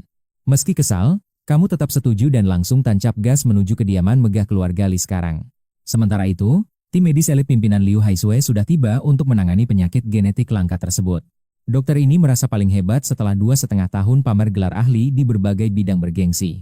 Di bawah komando Haisue, 12 tenaga medis berkumpul di depan pasien seperti sedang merencanakan misi rahasia. Setelah pemeriksaan singkat, Liu Haisue dengan penuh gaya menyuntikkan obat buatannya yang diklaim sebagai ramuan ajaib. Tepat saat jarum suntik itu beraksi, kamu dan Xia muncul di lokasi seperti kedatangan pahlawan sejati. Begitu melihat Li Dachen, tatapanmu seketika berubah menjadi dingin menusuk tulang layaknya es abadi. Mengingat kakek tua ini pernah menyewa pembunuh untuk menghabisimu, rasanya ingin sekali memberinya pelajaran berharga. Merasakan tekanan aura darimu, Li Dachen langsung merengut kesal, karena merasa martabat agungnya mulai terancam. Penguasa grup Li ini makin emosi karena dulu permintaannya kamu tolak, padahal dia sudah merendahkan diri. Melihatmu datang bersama Xia terasa seperti tamparan keras yang mendarat tepat di wajah tuanya yang angkuh. Dengan nada sinis dia menyuruhmu menunggu karena tim medis profesional sedang menangani cucu kesayangannya sekarang. Dia sengaja menekankan kata profesional untuk menghinamu. Kakek tua ini benar-benar tidak tahu cara berterima kasih. Setengah jam kemudian, Liu Suhai keluar dengan jas dokternya seolah baru saja memenangkan penghargaan piala Oscar. Li Dachen langsung menyerbu maju dengan wajah panik menanyakan kondisi kesehatan cucu perempuan kesayangannya itu. Suhai menjawab penuh percaya diri kalau sang nona sudah aman dan berhasil melewati masa kritis yang mematikan. Mendengar kabar kesuksesan itu, tubuh tua Li Dachen gemetar hebat karena ledakan kegembiraan yang tak terbendung. Apa itu benar? Tentu saja benar. Suhai menjawab dengan nada sombong yang paling meyakinkan di dunia. Dia membual tentang penelitian bertahun-tahun demi menciptakan pengobatan khusus penyakit genetik keluarga Li yang sangat rumit. Liu Suhai membusungkan dada dengan penuh kebanggaan di hadapan semua orang yang ada di dalam ruangan. Sang kakek tua langsung menjanjikan kerjasama besar untuk memperluas rumah sakit sebagai tanda syukur mereka. Investasi 500 miliar rupiah langsung dijanjikan Li Dachen sambil tertawa lebar seolah baru memenangkan lotre. Namun di sudut ruangan, wajah Xia memucat setelah mendengar percakapan mereka karena merasakan sebuah firasat buruk. Benar saja, detik berikutnya Li Dachen menoleh dan memberikan tatapan dingin yang mematikan ke arah Xia. Dia bilang Menglin sudah mendapat perawatan ahli, jadi bantuan dari luar sudah tidak diperlukan lagi sekarang. Dia bahkan menyebutmu dokter abal-abal dan membatalkan kontrak mereka secara sepihak. Benar-benar manusia tidak tahu diri. Tanpa ampun, kakek tua itu mengusir kalian berdua sambil melambaikan tangan layaknya mengusir sampah yang mengganggu. Li Jiming maju untuk mengawal kalian keluar, sementara Xia masih syok seperti baru saja tersambar petir. Namun, berkat sistem yang sudah diperbarui, matamu melihat ada badai mengerikan yang bersembunyi di tubuh pasien. Tanpa menyentuh pun, kamu tahu kalau kondisi tenang Menglin saat ini hanyalah sebuah ilusi yang menipu. Di matamu, kondisi pasien itu persis seperti bom waktu yang siap meledak dan menghancurkan segalanya segera. Kamu pun memberi peringatan terakhir agar mereka jangan sombong, karena penyakit mematikan itu bisa kambuh kapanpun. Tapi Suhai malah tertawa mengejek, dan mulai menginterogasi latar belakang pendidikanmu dengan nada yang sangat merendahkan. Dia bertanya dari universitas mana kamu lulus dan di mana sertifikat praktik profesional yang kamu miliki itu. Melihat penampilanmu, dia menuduhmu datang hanya untuk mengemis belas kasihan di depan keluarga Li yang agung. Dia yakin 100% kalau kamu bahkan tidak memiliki izin praktik medis yang sah di negara ini. Li Dachen ikut menghinamu sebagai pemuda sombong yang tidak tahu malu karena berani mendekati keluarganya yang terhormat. Melihat mereka yang saling memuji kesombongan, kamu pun tertawa getir melihat tingkah memuakan para bangsawan kaya ini. Nikmati saja kesombonganmu itu, Tuan Li. Song mendengus ini selalu berbalik pergi menyeret Xia bersamanya. Sementara itu, Liu Suhai hanya bisa menyeringai puas melihat musuhnya terusir dengan cara yang memalukan. Dia merasa sudah di atas angin karena merasa sangat memahami semua rahasia dan kelemahan keluargamu. Rencana liciknya berhasil sempurna, namun tawa batinnya seketika buyar saat mendengar teriakan panik Li Dachen. Dokter, tolong selamatkan Menglin. Liu Suhai pun segera memasang wajah profesional dan mendekati ranjang pasien. Kondisinya sudah sangat stabil sekarang. Dalam waktu 7 hari, aku jamin dia akan pulih total. Dengan penuh percaya diri Liu Suhai berjanji, Menglin, kau bisa mendengar suara kakekmu ini, kan? Hanya 7 hari lagi. Nak! Li Dachen terisak sambil menggenggam erat tangan mungil cucunya yang terasa dingin. Seolah menjawab, kasih sayang sang kakek. Secara ajaib jemari kecil Li Menglin mulai bergerak secara perlahan. Dia merespon. Li Dachen bersorak gembira, sementara Liu Suhai kembali memamerkan kesombongannya dengan penjelasan medis palsu. Namun, Suasana penuh tawa itu seketika berubah menjadi mimpi buruk yang paling mengerikan bagi mereka. Mata Menglin terbuka lebar dan darah segar menyembur tepat ke wajah Lida. Liu Suhai seketika mematung ketakutan. Cepat hentikan pendarahannya. Tim medis. Suara jeritan Menglin begitu menyayat hati. Kakek, tolong bunuh aku saja. Aku tidak sanggup lagi hidup. Lida Chen terpaku bak disambar petir, sementara Liu Suhai berkeringat dingin menyadari pendarahan hebat itu mustahil berhenti. Seharusnya ini tidak mungkin terjadi. Ruang perawatan yang mewah itu pun seketika berubah menjadi neraka. Dunia Lida seakan runtuh melihat cucunya sekarat. Untungnya Jeming datang tepat waktu untuk menopang tubuh kakeknya. Kakek, bertahanlah. Panggilan Jeming yang panik akhirnya berhasil menyadarkan Lida Chen dari keterpurukannya yang dalam. Di mana Dr. Song? Teriak Lida kalap. Jeming menjawab dengan gemetar, aku baru saja mengusirnya pergi. Plak. Sebuah tamparan keras mendarat di pipi Jeming. Berani-beraninya kau mengusir satu-satunya harapan kita, hah? Jeming terperangah tak percaya, ternyata selama ini pemuda itu adalah seorang dokter dewa yang asli. Cepat kejar dia dan bawa kembali ke sini. Sekarang. Sementara itu, di luar gerbang perkebunan keluarga Li. Song bertanya dengan nada yang sangat tenang, berapa banyak hutang yang menjerat keluargamu saat ini, Xia? 400 miliar, jawab Xia sambil tertawa getir meratapi takdirnya. Tanpa kata, Song mulai menginjak pedal gas. Namun, belum sempat mobil itu melaju jauh, serombongan orang terlihat berlari kencang mengejar kendaraan mereka. Tuan Song, mohon berhenti sebentar. Jiming berteriak memohon demi keselamatan nyawa adiknya yang berada di ujung tanduk. Mendengar permohonan itu, sebersit harapan terang mulai muncul kembali di mata indah milik Xia yang sempat redup. Tapi bayang-bayang penghinaan Lida Chen tadi membuatnya ragu, dia hanya bisa menggigit bibir dan menatap Song. Tadi kalian mengusir kami, sekarang malah memohon. Sungguh lelucon yang sangat lucu. Song menyeringai tajam. Ingatkan Lida Chen, dialah yang mengemis bantuanku, bukan aku yang datang meminta sedekah di rumah ini. Sekarang, jangan pernah lagi bicara soal kontrak kerja sama senilai 5 triliun itu kepada saya. Meski kalian membayar 10 triliun pun, aku ogah kembali. Wajah Jeming seketika memucat mendengar penolakan itu. Tuan Song, tolong berpikirlah jernih, jangan biarkan emosi menghancurkan masa depan karir cemerlang yang kau miliki. Karier kedokteranmu akan tamat jika kau berani menolak perintah kakekku. Jeming mulai mengeluarkan ancaman liciknya.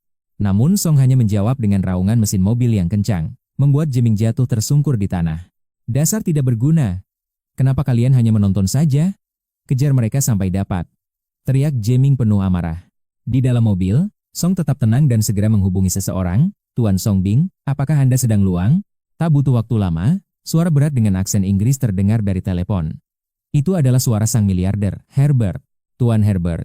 Aku butuh bantuanmu. Bisakah kita segera bertemu? Tentu saja, mari kita berjumpa. Sekarang juga. Herbert segera mengirimkan lokasi hotel mewah. Mobil Song meluncur kencang, membawa Xia menuju takdir yang tak terduga. Herbert menyambut mereka di pintu masuk dengan sangat hangat. Xia seketika terperangah saat melihat sosok di hadapannya. Wajah pria asing itu sangat familiar, dia adalah sosok legendaris yang sering menghiasi halaman utama majalah bisnis. Herbert, orang terkaya ketiga di dunia dengan total kekayaan pribadi mencapai 900 miliar dolar. 2 jam kemudian, Song dan Xia keluar dari hotel dengan pengawalan penuh hormat dari sang taipan dunia. Luar biasa. Herbert setuju bekerja sama, dan langsung menyuntikkan dana investasi sebesar 200 miliar untuk keluarga Xia. Semua kekacauan ini gara-gara kau. Gerutu Xia saat ponselnya mendadak bergetar hebat. Ternyata Li Jeming menelepon. Setelah ragu, Xia mengangkatnya. Nona, syukurlah kau menjawab. Nona Xia, dengar. Kakek setuju kita bicara lagi soal kerja sama ini. Tolong bujuk Tuan Song si dokter hewan itu. Suara Jeming terdengar sangat frustrasi. Namun Xia langsung menolak mentah-mentah. Sampaikan terima kasihku pada Tuan Besar Li. Aku sudah dapat investor baru. Tidak butuh kalian lagi. Klik. Telepon langsung diblokir. Xia menatapmu takjub. Kalau kau beri aku resep lagi, mungkin aku akan luluh. Sejujurnya, aku merasa sangat bersalah menyeretmu ke dalam drama keluarga Li ini. Aku tak akan membiarkanmu menderita lagi, ucap Xia dengan tatapan penuh penyesalan. Padahal, ada niat terselubung. Dia sadar 3 lembar kertas darimu itu adalah harta karun. Nilainya di masa depan pasti tak terhingga. Dia tak mau membuang-buang jimat berharganya itu. Kau hanya tersenyum tipis. Tapi lewat spion, kau sadar ada beberapa mobil yang membuntuti. Matamu menyipit tajam. Sementara itu, di kediaman Li, Jeming mengadu dengan penuh amarah. Kakek, bocah itu sombong sekali. Anak buah Gao Qiang sudah mulai bergerak mengepungnya. Culit dan ikat saja dia. Lida Chen setuju, matanya memancarkan aura kegelapan yang pekat. Cari tempat sepi, lalu sikat. Perintahnya. Pasukan elit keluarga Li pun segera mengepung target. Sia panik dan ingin menelepon polisi, tapi kau menahannya dengan sangat tenang. Belum sempat bicara, 3 mobil langsung memotong jalan dan memaksa mobilmu berhenti paksa. 10 pria berbadan kekar muncul. Wajah Sia langsung pucat pasi karena ketakutan setengah mati. Tetaplah di dalam, bisikmu tenang. Suara rendahmu membuat jantung Sia berdegup kencang. Kau keluar mobil dengan santai. Tuan Song, ikut kami sekarang juga, perintah mereka. Si pemimpin pengawal menatapmu dingin. Kau hanya membalas, bagaimana kalau aku menolak? Maka jangan salahkan kami kalau kau terluka. Mereka semua langsung menyerbu ke arahmu. Gerakan mereka gesit bagai atlet profesional. Tapi bagimu, semuanya terasa sangat amat lambat. Senyum sinis terukir di bibirmu. Seketika, jalanan itu dipenuhi teriakan menyakitkan para pengawal. Dari balik kaca mobil, Sia hanya bisa melongo melihat pemandangan yang mustahil ini. Dia menutup mulut tak percaya. Dalam sehari, kau sudah berkali-kali membuat jantungnya hampir copot. 10 pria itu terkapar tak berdaya. Pulanglah, dan beritahu Li Dachen yang tua itu. Biaya pengobatannya sekarang 500 miliar rupiah. Dia harus datang memohon sendiri padaku. Besok sore, adalah batas waktunya. Terlewat sedetik, nyawa cucunya takkan bisa tertolong lagi. Katakan padanya. Silakan kirim pembunuh lagi. Aku selalu siap menyambut mereka dengan senang hati. Kau masuk ke mobil dan tancap gas. Di sisi lain, Li Dachen termenung menatap cucunya. Kondisi Li Menglin semakin kritis. Hati sang kakek hancur melihat cucu kesayangannya menderita. Penyesalan mulai menghantuinya. Seharusnya dia tidak percaya pada bualan dokter gadungan Liu Suhai. Tuan besar, tenanglah. Beri kami waktu beberapa hari lagi untuk mencari solusinya. Liu Suhai berkeringat dingin saat memberi jaminan, namun nada bicaranya terdengar sangat gemetar. Li Dachen meledak marah. Beberapa hari lagi? Kau pikir cucuku ini adalah kelinci percobaan? Lihat kondisinya. Apa kau yakin dia masih bisa bertahan hidup sampai besok pagi? Liu Suhai terdiam mematung. Tiba-tiba Jiming masuk membawa kabar buruk dari tim pengejar. Li Dachen keluar dengan penuh harapan. Namun yang dilihatnya hanyalah 10 pengawal yang bonyok. Wajah sang kakek langsung menggelap. Kalian ini benar-benar memalukan nama besar keluarga Li. 10 orang dikalahkan 1 orang. Gao Qiang dan anak buahnya hanya bisa menunduk malu. Dia monster, Tuan. Kami bukan tandingannya. Li Dachen dan Jiming seketika merasa tersambar petir. Bagaimana mungkin dokter hewan itu bisa menghajar 10 pengawal elit sekaligus sendirian saja? Dasar sampah tidak berguna. 10 orang dihajar 1 orang saja tidak becus. Maki Li Dachen. Kalian pikir ini drama? Li Jiming mengamuk hebat, menghajar para pengawal yang dianggapnya sebagai sampah tidak berguna. Namun, Li Dachen segera menghentikannya dengan tatapan tajam. Katakan, apalagi yang dia ucapkan? Dia menuntut 500 miliar. Tuan juga harus membawa Nona Li untuk bersujud memohon pengobatan secara langsung. Keheningan mencekam seketika menyelimuti ruangan begitu Gao Qiang menyelesaikan kalimat mengerikannya itu. Li Jiming tertawa sinis penuh amarah. Apa si gembel itu tahu arti 500 miliar? Dia pikir itu cuma uang receh. Kita harus memohon padanya? Dia pikir dia siapa? Namun, ekspresi Li Dachen justru berubah menjadi sangat tenang. Lanjutkan. Apa ada lagi? Nona dalam bahaya. Jika tidak diobati besok sore, nyawanya tidak akan tertolong lagi. Bahkan jika dewa turun dari langit pun, semuanya akan sia-sia. Seketika kemarahan Li Jiming menguap, berganti ketakutan. Tubuh renta Li Dachen gemetar hebat di atas tongkatnya. Prediksi pemuda itu tentang kambuhnya penyakit Li Menglin terbukti nyata. Keangkuhan mereka kini hancur lebur. Kini, keraguan itu musnah sepenuhnya. Gao Qiang menelan ludah, bersiap menyampaikan ancaman terakhir yang lebih gila. Dengan suara bergetar dia berkata, jika Tuan berniat mengirim pembunuh lagi, dia siap melayani kapan saja. Brak! Tongkat di tangan Li Dachen terjatuh. Pertahanan mental sang penguasa besar itu runtuh seketika. Niat membunuhnya lenyap, berganti syok berat. Bagaimana dia tahu tentang para pembunuh yang hilang itu? Kontrak sukses, pengawal pecundang, dan rahasia pembunuh. Rangkaian fakta ini menghantam kesadaran sang kepala keluarga. Siapa sebenarnya kau? Li Dachen mulai meragukan identitas pemuda yang dia remehkan tersebut. Tak mungkin kau hanya rakyat jelata biasa. Siapkan mobil. Perintah Li Dachen dengan suara berat dan dingin. Li Jiming terbelalak tidak percaya. Kakek, Anda benar-benar akan merendahkan diri demi si penduduk desa itu? Liu Suhai pun ikut meradang. Orang tua itu cuma penipu jalanan. Jangan biarkan dia membodohi keluarga kita. Dia bahkan punya catatan kriminal. Tuan, tolong jangan tertipu oleh bualan kosong pemuda gila itu. Namun, titah Li Dachen tidak bisa diganggu-gugat. Kubilang siapkan mobil sekarang juga, jangan membantah. Tak lama kemudian, Iring-iringan mobil mewah terparkir di depan toko dokter hewan yang kumuh dan tua. Li Dachen turun dengan perlahan. Dr. Song, maafkan atas penyambutan yang sangat tidak sopan di kediaman Li. Sang penguasa akhirnya membuang harga dirinya. Dia membungkuk dalam, memohon maaf di hadapan kalian berdua. Li Jiming hanya bisa menggigit bibir dengan wajah pucat. Dia tidak sudi melihat kakeknya merendah seperti ini. Kakek, kenapa melakukan ini? Mereka tidak pantas. Di sisi lain, Xia terpaku melihat pemandangan mustahil ini. Siapa sangka, pemimpin tertinggi grup Li yang legendaris, rela datang langsung demi memohon maaf secara terbuka. Sementara itu, kau tetap santai duduk bersila, mengamati Li Menglin yang terus mengerang kesakitan di sana. Dengan senyum penuh sindiran, kau berucap, Tuan Li, jangan anggap aku kejam, aku hanya tahu diri. Bukankah ambang batas bangsawan terlalu tinggi? Rakyat rendah sepertiku mana mungkin bisa menjangkaunya. Kata-kata itu menghantam wajah Li Dachen bagai tamparan keras. Dia tahu kau sedang membalas penghinaannya siang tadi. Namun demi sang cucu, dia tetap memberi isyarat. Pengawalnya segera menyodorkan sebuah kartu bank emas. Di dalamnya ada 50 miliar. Sembuhkan cucuku, maka kartu ini akan menjadi milikmu sepenuhnya. Tidak hanya itu, keluarga Li akan menyuntikkan dana investasi 200 miliar lagi untuk keluarga Si. Mata Liu Suhai berbinar penuh iri melihat tumpukan harta itu. Namun, Li Jiming menatapmu dengan kebencian mendalam. Sekali mengobati dihargai 10 miliar koin naga, benar-benar gila. Kau pun perlahan mengambil kartu perak tersebut. Namun tanpa diduga, kau melemparkannya ke tempat sampah, seolah itu hanyalah limbah yang menjijikkan. Apa telingamu sudah tuli? Tanyamu dingin. Aku minta 500 miliar, kenapa kurang 200? Bocah sialan, jangan serakah. Apa kau sanggup menelan uang sebanyak itu?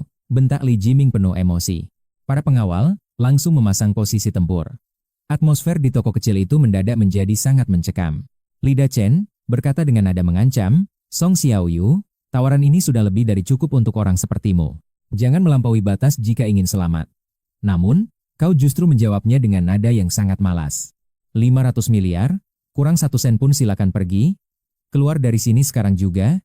Hari ini, kau harus memberi pelajaran pada bangsawan sombong ini tentang arti harga diri yang sesungguhnya. Li Dachen gemetar menahan murka. Beraninya rakyat kelas bawah menghinanya dengan cara yang begitu memuakan. Sambil menahan geram, dia akhirnya menyerah. Baiklah, ku berikan, tapi 300 miliar ini hanya untuk keluarga Li. Gunakan saham perusahaan untuk melunasinya. Kau hanya tersenyum tipis sambil mengangguk tenang. 500 miliar. Angka yang tak masuk akal bagi siapapun, bahkan untuk keluarga bangsawan sekelas Li. Sejam kemudian, kontrak pun tiba. Tapi kejutan. Bukan kau yang tanda tangan, melainkan si cantik Lia. Dunianya terasa jungkir balik. Dalam sehari, nasibnya berubah drastis dari daftar orang terkaya ketiga dunia. Herbert kini memegang kontrak 2 triliun. Bahkan mendapat tambahan dana segar 5 triliun. Gila. Semua kemewahan ini terwujud hanya karena selembar kertas sakti yang pernah kau janjikan padanya. Dan dia masih punya 2 lembar lagi. Dr. Song, bisakah kita mulai sekarang? Tanya mereka tak sabar. Li Dachen mendengus. Hari ini kau benar-benar mempermalukanku. Sekarang, cepatlah bertindak. Mendengar itu, kau hanya menyunggingkan seringai tipis lalu bangkit dengan penuh wibawa dari sofa. Kau mendekati Li Menglin, lalu di depan mata semua orang, kau nekat mencabut paksa kabel penunjang hidupnya. Ruangan itu heboh. Apa kau gila? Itu alat nyawanya? Kau ingin membunuhnya? Teriak mereka histeris. Tanpa alat itu, Nona Menglin akan mati dalam sekejap. Liu Suhai panik setengah mati. Dia mencoba menghentikanmu, tapi tatapan tajammu seketika mengunci gerakannya di tempat. Benar-benar aura yang mengerikan. Siapa dokternya di sini? Kau atau aku? Bentakmu dingin, membuat wajah Liu Suhai pucat pasi. Baik, kita lihat bagaimana kau akan mempertanggungjawabkan ini.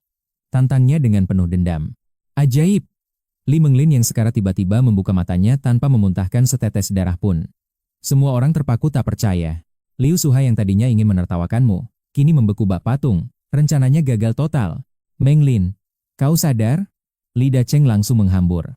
Dengan suara lemah, gadis itu akhirnya berbisik. Kakek, sakit. Si dokter gadungan langsung menyambar. Lihat, dia belum sembuh. Dasar penipu.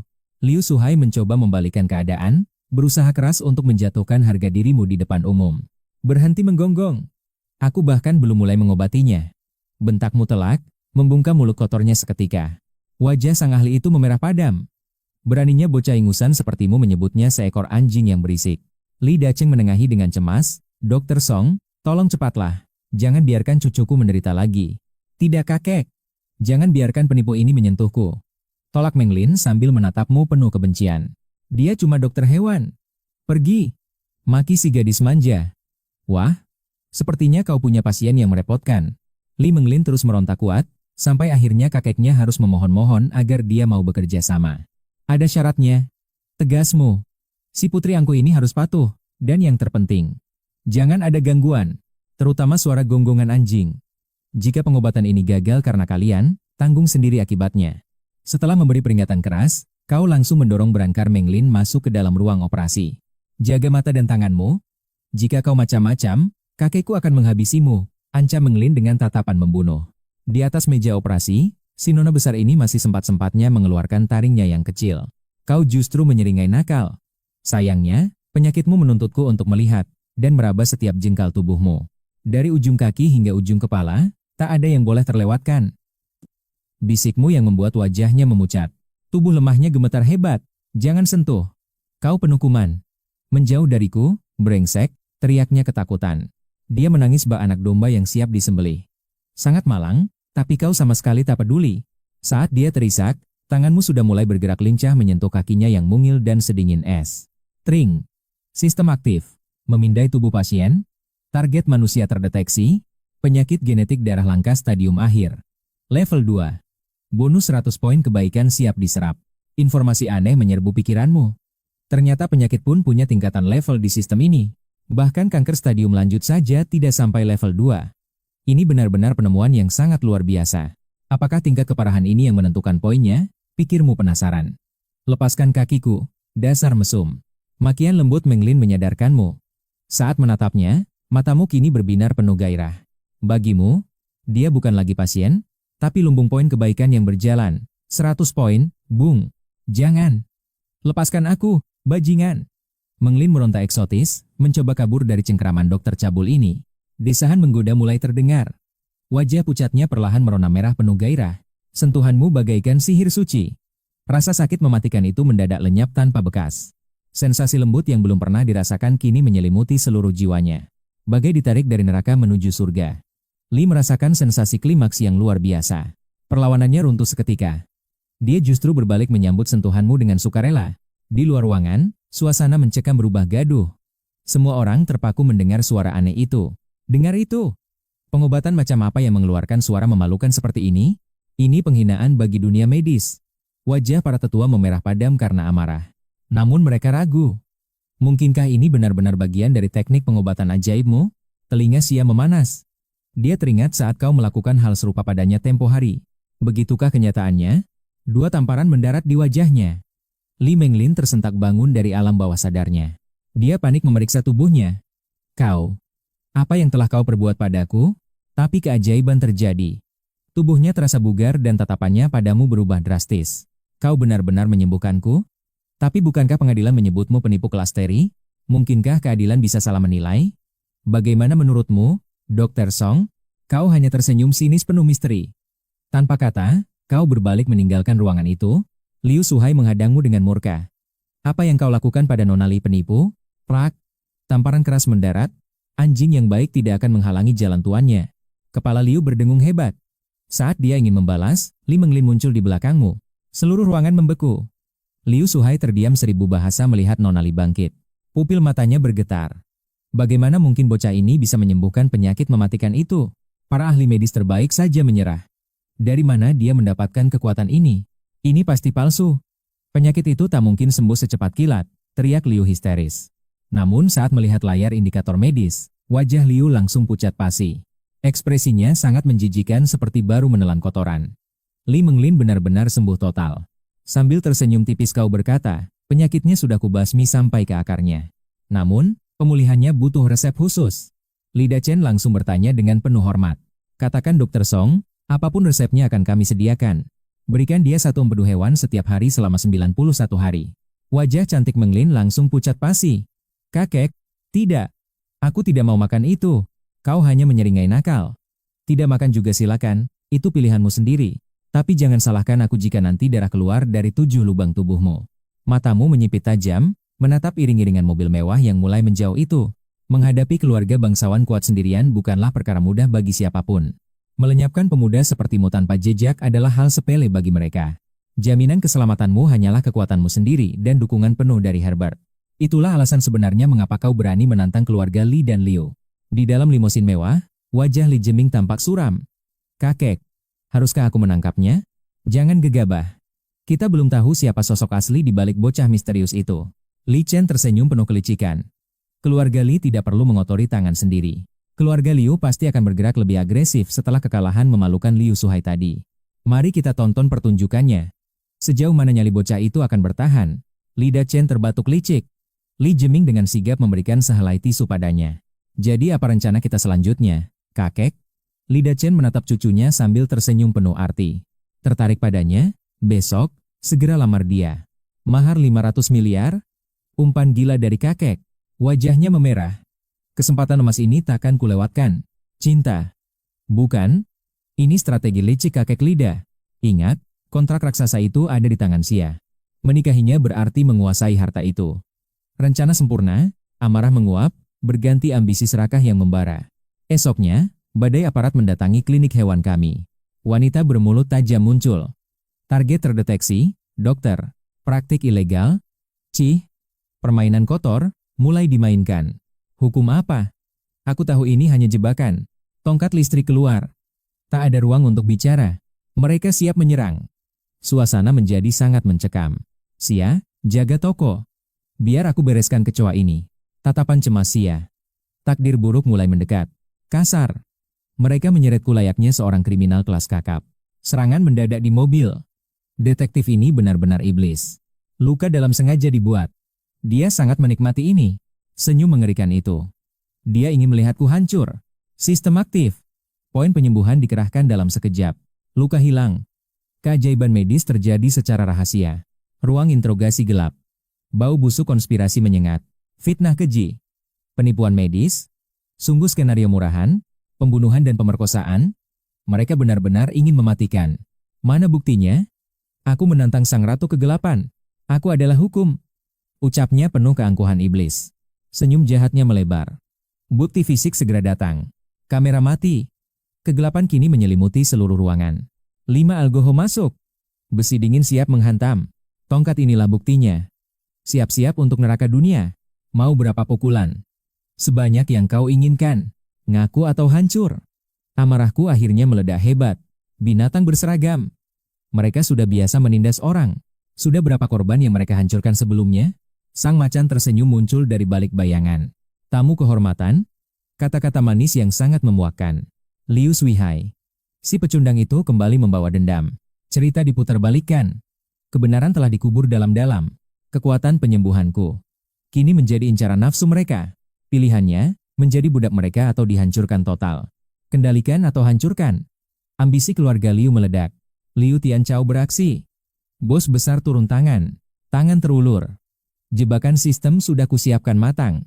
Penyakit gangguan mental terkirim. Nikmati hadiahku, Pak Tua. Giliranmu, Suihai. Selamat datang di kegilaan abadi. Poin prestasiku merosot tajam. Membuat Liu Suihai terperanjat tak percaya melihat angka itu. Segera kulepaskan tangannya dengan rasa jijik sambil tertawa sinis. Rasa takutmu sekarang sudah tak berguna lagi. Seringai Liu Tianchao makin lebar. Kabarnya Dr. Song punya tangan dewa dan hati semurni malaikat. Dan grup Liu kami sejak dulu memang memiliki visi mulia untuk menyembuhkan serta menyelamatkan nyawa manusia. Jadi, undangan untuk Dr. Song kali ini bukanlah tanpa alasan yang sangat krusial. Bergabunglah dengan grup Liu demi kemaslahatan rakyat. Cih, cara mengundang yang sungguh sangat unik dan licik. Godaan pun dimulai. Dr. Song memang hebat, tapi sayang izin praktikmu sudah hangus total, kan? Selama kau bersedia melangkah ke sisi grup Liu milikku ini, tak cuma izin praktik yang kembali, kau akan menjadi tabib paling dihormati di seantero negeri naga. Gelar legendaris, harta melimpah, hingga bintang cantik akan berada dalam genggaman pilihanmu. Namun tatapannya menajam saat menyodorkan kontrak yang tak beda jauh dengan surat pengakuan dosa tadi.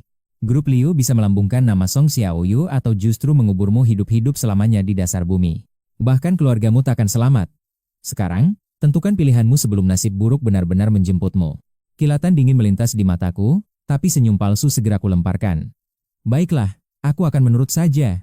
Tanpa ragu sedikit pun, namaku langsung tergores tajam di atas kertas perjanjian maut tersebut. Karena keluarga Liu sangat menginginkanku, Akan kubuat segalanya menjadi sangat kacau di dalam sana nanti. Gelak tawa kemenangan Liu Tianchao meledak, merasa rencana busuknya telah berhasil dengan sangat sempurna. Song Xiaoyu memang pemuda cerdik. Hai Fang, lepaskan dia.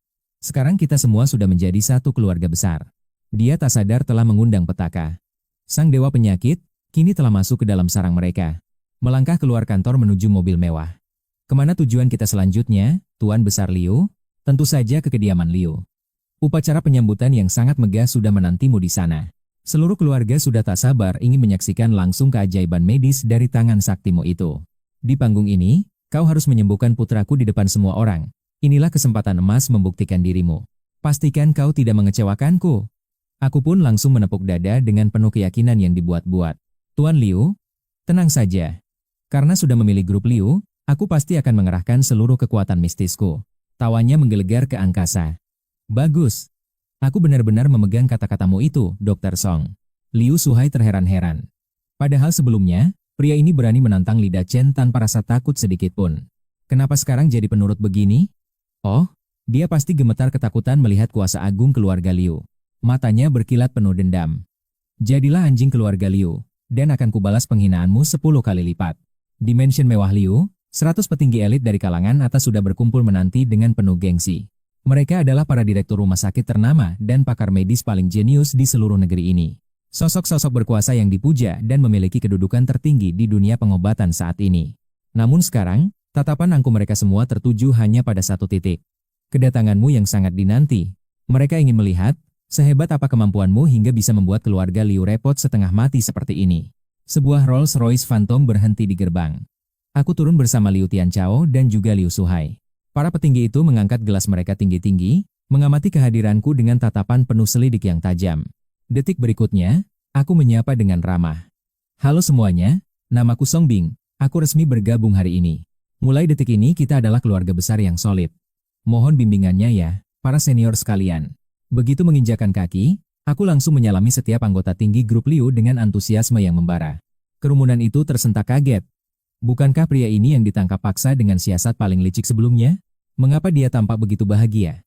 Apa jangan-jangan dia memang sudah berniat menjilat sejak awal? Tatapan mereka berubah menjadi sinis. Ternyata hanya segini nyali orang yang sempat bikin heboh itu. Aku tak peduli sedikit pun dengan cemoohan mereka. Terus saja kusebarkan senyum dan keramahan palsu. Sambil bersalaman, kusebarkan benih penyakit tanpa terlewat satu pun. 200 lebih poin kebaikanku terkuras habis. Tapi lihatlah, aku sama sekali tak merasa rugi sedikit pun. Pesta kematian yang sebenarnya baru dimulai. Menatap senyum ceriamu, sudut bibir Liu Suhai dan Liu Tianchao bergetar hebat karena amarah yang tertahan.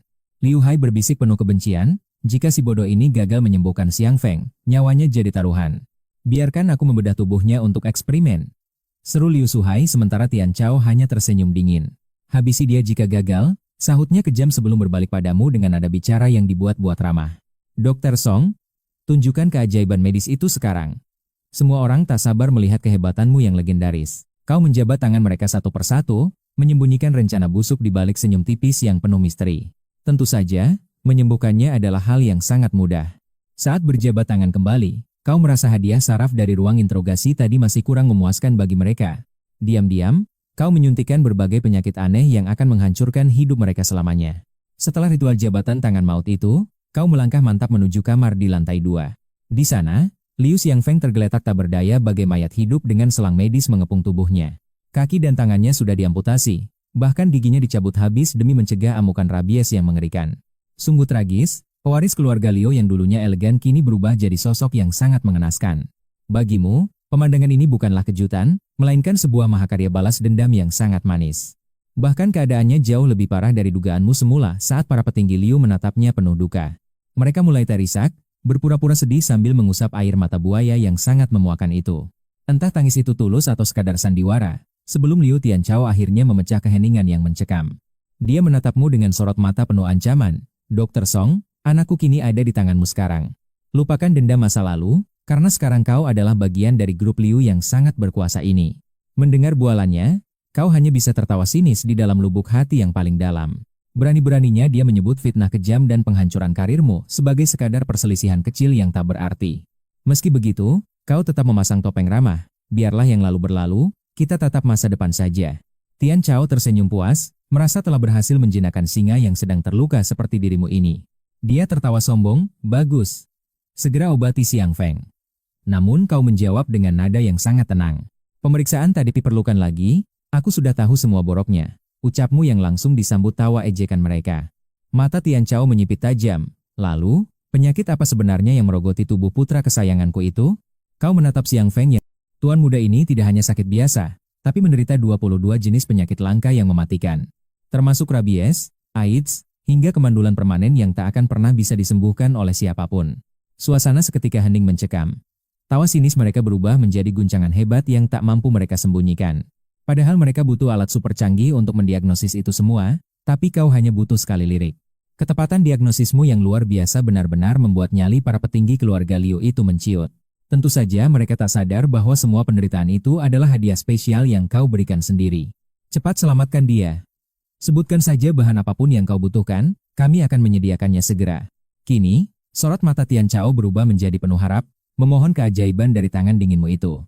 Bahkan Xiang Feng terbangun dan merintih ketakutan, Dr. Song, ampuni aku, tolong selamatkan nyawaku yang malang ini. Kau memberikan tatapan menenangkan yang palsu, tenang saja, aku akan mengerahkan seluruh kemampuan untuk menyembuhkanmu. Dengan gaya yang sangat angkuh, kau mulai mendiktekan daftar peralatan medis yang sangat tidak masuk akal. Siapkan 300 jarum perak raksasa, ginseng liar berusia 600 tahun, alkohol, dan perlengkapan bedah lainnya. Tak butuh waktu lama bagi Liu Suhai untuk datang membawakan nampan berisi semua permintaanmu tersebut. Kau perlahan membuka kotak kayu yang berisi ginseng liar legendaris seharga miliaran rupiah itu. Di bawah tatapan tegang semua orang, tiba-tiba kau justru memasukkan ginseng mahal itu ke dalam mulutmu sendiri. Sontak seluruh anggota keluarga Liu ternganga tak percaya. Kenapa dokter gila ini malah memakan obat pasiennya? Bahkan Xiang Feng hanya bisa melongo saat melihatmu mengunyah ginseng itu dengan ekspresi penuh misteri. Keheningan melanda ruangan itu sampai kau menghabiskan seluruh ginsengnya dan bersendawa dengan sangat puasnya. Lumayan enak, tapi rasanya agak monoton ya. Lain kali ganti menu yang lebih seru deh. Seret. Jubah medis terpasang. Aku pun mendekati Liu Xiang Feng. Tahan dikit ya, Tuan Muda Liu. Bakal cepat kok. Dan 300 koin emas pun berpindah tangan. Liu Xiang Feng melempar senyum tipis pada Liu Suhai, sambil matanya terus melotot menatap koin emas yang harganya jauh lebih mahal dari nyawa manusia itu. Hawa dingin yang janggal mulai merayapi tubuh Liu Xiang Feng. Tapi maaf saja, aku nggak bakal kasih dia celah buat nyesel sekarang. Arg. Jeritan memekakan telinga pecah dari mulutnya. Saat tanganku bergerak, kecepatannya sudah seperti bayangan yang menari-nari di udara. Baru beberapa tusukan jarum saja, Liu Xiang Feng sudah melolong kesakitan. Semua orang di sana bisa merasakan jantung mereka bergetar hebat saking ngerinya. Tapi nggak ada yang berani protes. Gila! Siapa lagi yang punya kecepatan tangan sehebat ini? Apa ini teknik medis Tiongkok kuno yang sudah lama punah? Benar-benar bikin mata melotot. Anehnya, para petinggi keluarga Liu malah cuek bebek dan mengabaikan teriakan histeris si tuan muda. Teriakan Liu Xiang Feng malah memicu bisik-bisik kagum. Melihat itu, aku makin semangat dan menusuk jarumnya dengan kekuatan penuh. Rasanya asyik banget bisa menusuk-nusuk begini. Apalagi si Liu Xiang Feng sudah nggak punya tenaga lagi buat kasih perlawanan. Pas tusukan ke-299, dia langsung terkapar kesakitan, mulutnya berbusa, dan badannya mulai kejang-kejang hebat. Melihat kekacauan itu, aku buru-buru selesaikan jarum terakhir lalu pura-pura menghiburnya. Tuan muda, tarik napas dalam-dalam ya. Pusing itu wajar kok. Dr. Song emang nggak pernah salah. Tapi tolong, jangan suntik lagi. Aku udah nggak kuat. Liu Xiang Feng memohon sambil kejang-kejang dengan mata melotot ngeri. Dan tepat saat itu, ding, suara sistem bergema di kepalaku. Bahaya! Pasien diambang kematian karena rabies dan epilepsi. Tuan, segera lakukan tindakan medis darurat sekarang juga. Mendengar itu, ekspresiku berubah serius. Aku harus segera beresin 3 penyakit ini. Habisnya, aku kan belum puas menyiksa dia. Jangan mati dulu dong. Ajaibnya, setelah aku tangani, kejang-kejang Liu Xiang Feng berhenti seketika dan kondisinya perlahan mulai pulih kembali. Semua orang mengira ini adalah hasil dari suntikan mautku tadi. Memang, ya, kehebatan Dr. Song ini bukan main-main. Dr. Song emang gak pernah mengecewakan. Liu Tian Chao maju dengan penuh semangat, diikuti tatapan kagum dari seluruh petinggi keluarga Liu. Dokter yang luar biasa, jenius sekali. Hehe, terima kasih atas pujian setinggi langitnya ya, Tuan Liu. Aku cuma bisa senyum sok rendah hati. Padahal dalam hati sih bangga banget. Tapi tiba-tiba, wajahku berubah jadi sangat serius. Saat ini saya sudah membereskan 3 penyakit tuan muda, yaitu rabies, epilepsi, dan 19 jenis sisanya hanya bisa diobati secara bertahap. Kalau dipaksakan sekarang, saya khawatir tubuh tuan muda nggak akan sanggup menahannya. Liu Tianchao manggut-manggut penuh rasa hormat. Lagi pula, Liu Xiangfeng tadi sudah hampir lewat. Kalau aku nekat suntik lagi, mungkin dia beneran bakal pindah alam detik itu juga. Berkat kejadian itu, aku pun diangkat jadi tamu kehormatan keluarga Liu. Semua orang di acara itu memperlakukan aku kayak raja. Gelas-gelas minuman terus berdenting buat merayain keberhasilanku. Bahkan sang kepala keluarga, Liu Tianchao, manjain aku habis-habisan. Di mata dia, aku ini adalah tambang emas baru bagi Liu Group. Pesta gila-gilaan itu pun terus berlanjut sampai larut malam. Begitu Liu Tianchao mengirim mobil mewah buat mengantarku pulang, suasana di ruang utama mendadak jadi sunyi senyap dan penuh aura licik. Liu Suhai turun dengan wajah berseri-seri. Setelah dicek, penyakit rabies dan epilepsi Xiangfeng beneran sudah lenyap tanpa sisa. Mendengar laporan itu, para petinggi keluarga Liu langsung menarik napas panjang. Mereka beneran gak menyangka hasilnya bakal se-ekstrem ini. Mungkin bocah itu adalah keturunan terakhir dari klan pengobatan tradisional yang sudah bangkrut, gumam salah satu dari mereka. Mereka mulai berspekulasi. Soalnya, penyakit maut kayak rabies itu mustahil bisa disembuhkan sama teknologi medis modern zaman sekarang. Cuma teknik rahasia kuno yang bisa melakukannya. Tapi tiba-tiba ada yang tanya dengan bingung. Kenapa nggak kita kurung saja dia? Biar dia selamanya jadi budak medis buat kelompok Liu kita. Mendengar itu, Liu Tianchao cuma melirik tajam ke arah mereka semua. Seulas senyum sinis yang penuh arti mulai tersungging di sudut bibirnya yang dingin. Tenang saja, begitu dia tanda tangan kontrak, dia bakal jadi anjing setia keluarga Liu seumur hidupnya. Kita nggak cuma butuh tenaganya, tapi kita juga bakal paksa dia buat mewariskan seluruh ilmu medis rahasianya kepada keluarga Liu kita tanpa sisa. Kilat keserakahan langsung terpancar di mata semua orang. Kepala keluarga memang sangat bijaksana dan jenius. Seru mereka kompak. Di tempat lain, aku sudah sampai di Villa Tianfu. Tapi malah ketemu dua musuh lama, Wu Yue dan ibunya, Wu Yanchun. Ibu dan anak itu kelihatan kuyup banget sehabis pulang dari rumah sakit. Lihat deh, leher Wu Yanchun sampai dibalut perban. Fix, kena kanker mulut. Sementara si Wu Yue cuma bisa pakai kacamata hitam buat nutupi wajahnya yang kelihatan lelah dan berantakan banget. Meskipun impian mereka buat tinggal di villa mewah sudah tercapai, nyatanya hidup mereka sekarang malah berantakan dan penuh penderitaan. Aku cuma senyum ngeledek dan enggak peduli sama sekali. Langsung saja aku masuk ke dalam villa buat istirahat cantik. Pas baru masuk, aku melihat sesosok gadis mungil yang anggun lagi asyik gegoleran tidur di sofa lantai 1. Loh, Xiao, bangun. Ngapain juga kamu malah tidur di sofa begini? Tanyaku sambil menepuk pundaknya pelan. Tapi sedetik kemudian, selimut itu berputar. Dinginnya belati kupu-kupu sudah mengunci lehermu. Jangan gerak. Sedikit saja berulah, pisau ini bakal menembus dagumu. Suara wanita dingin mengancam dari balik topeng hitam. Lalu, gadis itu di mana? Tatapanmu beku, tak berani gegabah. Jika dia serius, kamu sudah tamat. Dia tidur di lantai 2. Selama kamu kooperatif, aku jamin kalian semua aman. Wanita itu bicara dengan nada tenang. Kamu tersadar, dia datang demi menyelamatkan si pembunuh cantik itu. Kamu pun menjawab, aku tak menyentuhnya. Aku menahannya hanya untuk menunggu kiriman dari pihak kalian. Organisasi kalian harus berdamai. Berjanjilah tidak akan mengusikku lagi, maka semuanya selesai. Aku akan melepaskannya. Wanita bertopeng itu tersenyum tipis dengan mata yang berkilat tajam. Dia menyibak selimut di sofa kiri. Sosok anggun namun dingin sedang menatapmu dengan sorot mata mematikan. Jantungmu serasa berhenti berdetak. Sial, ternyata sosok ini bukan orang asing bagimu. Dia adalah Leng Xiwei, pembunuh wanita yang kamu tawan. Santai saja, jangan terlalu tegang. Biarkan dia pulih. Kami dan organisasi tak akan mencari masalah lagi denganmu ke depannya. Wanita itu berbisik pelan, inilah alasan kami menunggumu. Mendengar itu, matamu pun berkilat penuh arti. Kamu mendekati Leng Xiwei dan menyentuh pinggangnya. Sontak, tubuh indahnya bergetar lembut karena kaget. Kekuatan yang terkuras tiba-tiba meledak kembali. Dalam sekejap, kondisinya pulih total seperti semula. Begitu pulih, Leng Xiwei ingin menyerangmu. Untungnya, wanita bertopeng itu langsung membentaknya untuk berhenti. Dia berdiri, memberimu senyuman penuh misteri, lalu segera menarik Leng Xiwei untuk pergi dari sana. Kamu tertegun heran? Tak menyangka kalau organisasi pembunuh seperti mereka ternyata sangat memegang janji. Yang mereka tidak tahu, barusan mereka baru saja melangkah keluar dari gerbang kematian. Jika berani macam-macam, koleksi pembunuh di ruang bawah tanahmu bakal bertambah. Kamu pun menghela napas lega. Tiba-tiba teringat sesuatu, kamu lari ke lantai 2, kamu menemukan Aisyah Showo yang sedang tidur pulas. Posisinya tidur berantakan di atas ranjang. Benar-benar pemandangan yang menggemaskan sekaligus bikin salah fokus.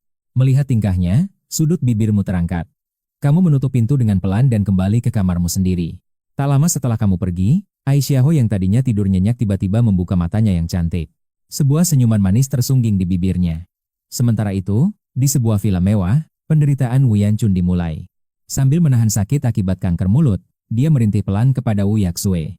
Nak, umur ibu tak lama lagi. Rayulah menantu kaya itu agar ibu bisa masuk rumah sakit mewah. Villa ini sudah kita kuasai. Sekarang saatnya kita borong perabotan baru yang serba mahal. Minta menantu kita beli emas dan barang antik. Itu investasi bagus untuk masa depan kita nanti. Namun Wu Yue menolak mentah-mentah. Tidak bisa. Kenapa? Apa kamu sudah lupa pada ibumu sendiri? Tega sekali kamu. Wan Chun mulai menangis dramatis menghadapi sikap dingin anak perempuannya itu. Wu Yaksue meledak. Dengan penuh amarah, dia menyentak kacamata hitam yang menutupi wajahnya selama ini. Matanya tampak mengerikan karena infeksi. Kulitnya pucat mirip vampir. Dia berteriak histeris pada ibunya. Mataku hancur. Aku kena HIV, menantu kesayanganmu itu yang menularkannya. Puas sekarang? Wu Yanchun syok berat melihat wajah anaknya, dan langsung mundur ketakutan dengan tubuh gemetar. Dia panik dan meracau, cepat panggil menantu kita. Suruh dia bawa kita ke rumah sakit terbaik. Bukankah keluarga Liu punya rumah sakit sendiri? Masa dia tega membiarkanmu membusuk seperti ini? Wi tersenyum getir nan sinis. Bajingan itu cuma menganggapku mainan, bukan manusia apalagi istri. Dia tak pernah ingin menikahiku. Sejak diusir olehmu, dia sudah berkali-kali mencoba menemui Liu Xiangfeng. Sialnya, setiap kali datang, dia malah diperlakukan lebih rendah daripada seekor anjing oleh pria itu. Akhirnya dia bahkan tak bisa lagi menemui Liu Xiangfeng. Dia benar-benar hancur dan tersadar. Ternyata dari awal sampai akhir, dia cuma alat murahan untuk menjebakmu ke dalam lubang kehancuran. Jadi menantu kaya itu sudah membuangmu? Wei Chun akhirnya sadar dari mimpinya. Wajahnya kini sepucat mayat. Lalu bagaimana dengan cicilan rumah mewah ini? Bagaimana dengan pengobatan kita berdua ke depannya? Siapa lagi yang bisa kita peras? Ah, masih ada Siong. Wu Yun seolah menemukan mangsa baru lagi. Matanya berbinar penuh harap pada Wu Yue. Rencana liciku akhirnya membuahkan hasil yang manis. Apa dia masih mau padaku? Wu tersenyum getir. Tentu saja, siapa yang bisa menolak pesonaku? Song sangat loyal pada kita. Saat kita terdesak begini, dia pasti akan menjadi pahlawan penyelamat. Bayangan masa lalu melintas di benak Yan Chun. Dulu kau begitu polos, tapi sekarang? Sungguh tak terduga, bom meledak. Wak Sue mengaku hamil. Seketika, atmosfer di ruangan itu membeku total. Anak siapa? Xiao Song. Wak Sue menggeleng lemah. Bukan, ini adalah benih milik Liu Xiao. Yan Chun kegirangan. Darah daging Liu Xiangfeng adalah tiket emas mereka untuk naik kasta. Persetan dengan penyakit Song. Namun senyumnya pudar saat Wak Sue kembali menggelengkan kepalanya. Lalu punya siapa? Yan Chun terpaku mendengar jawaban bahwa dia pun tidak tahu. Sambil terisak, Wak Sue mengaku terpaksa menjual diri demi biaya pengobatan. Benar-benar situasi yang tragis. Tatapan Yan Chun berubah licik. Bukan, saya.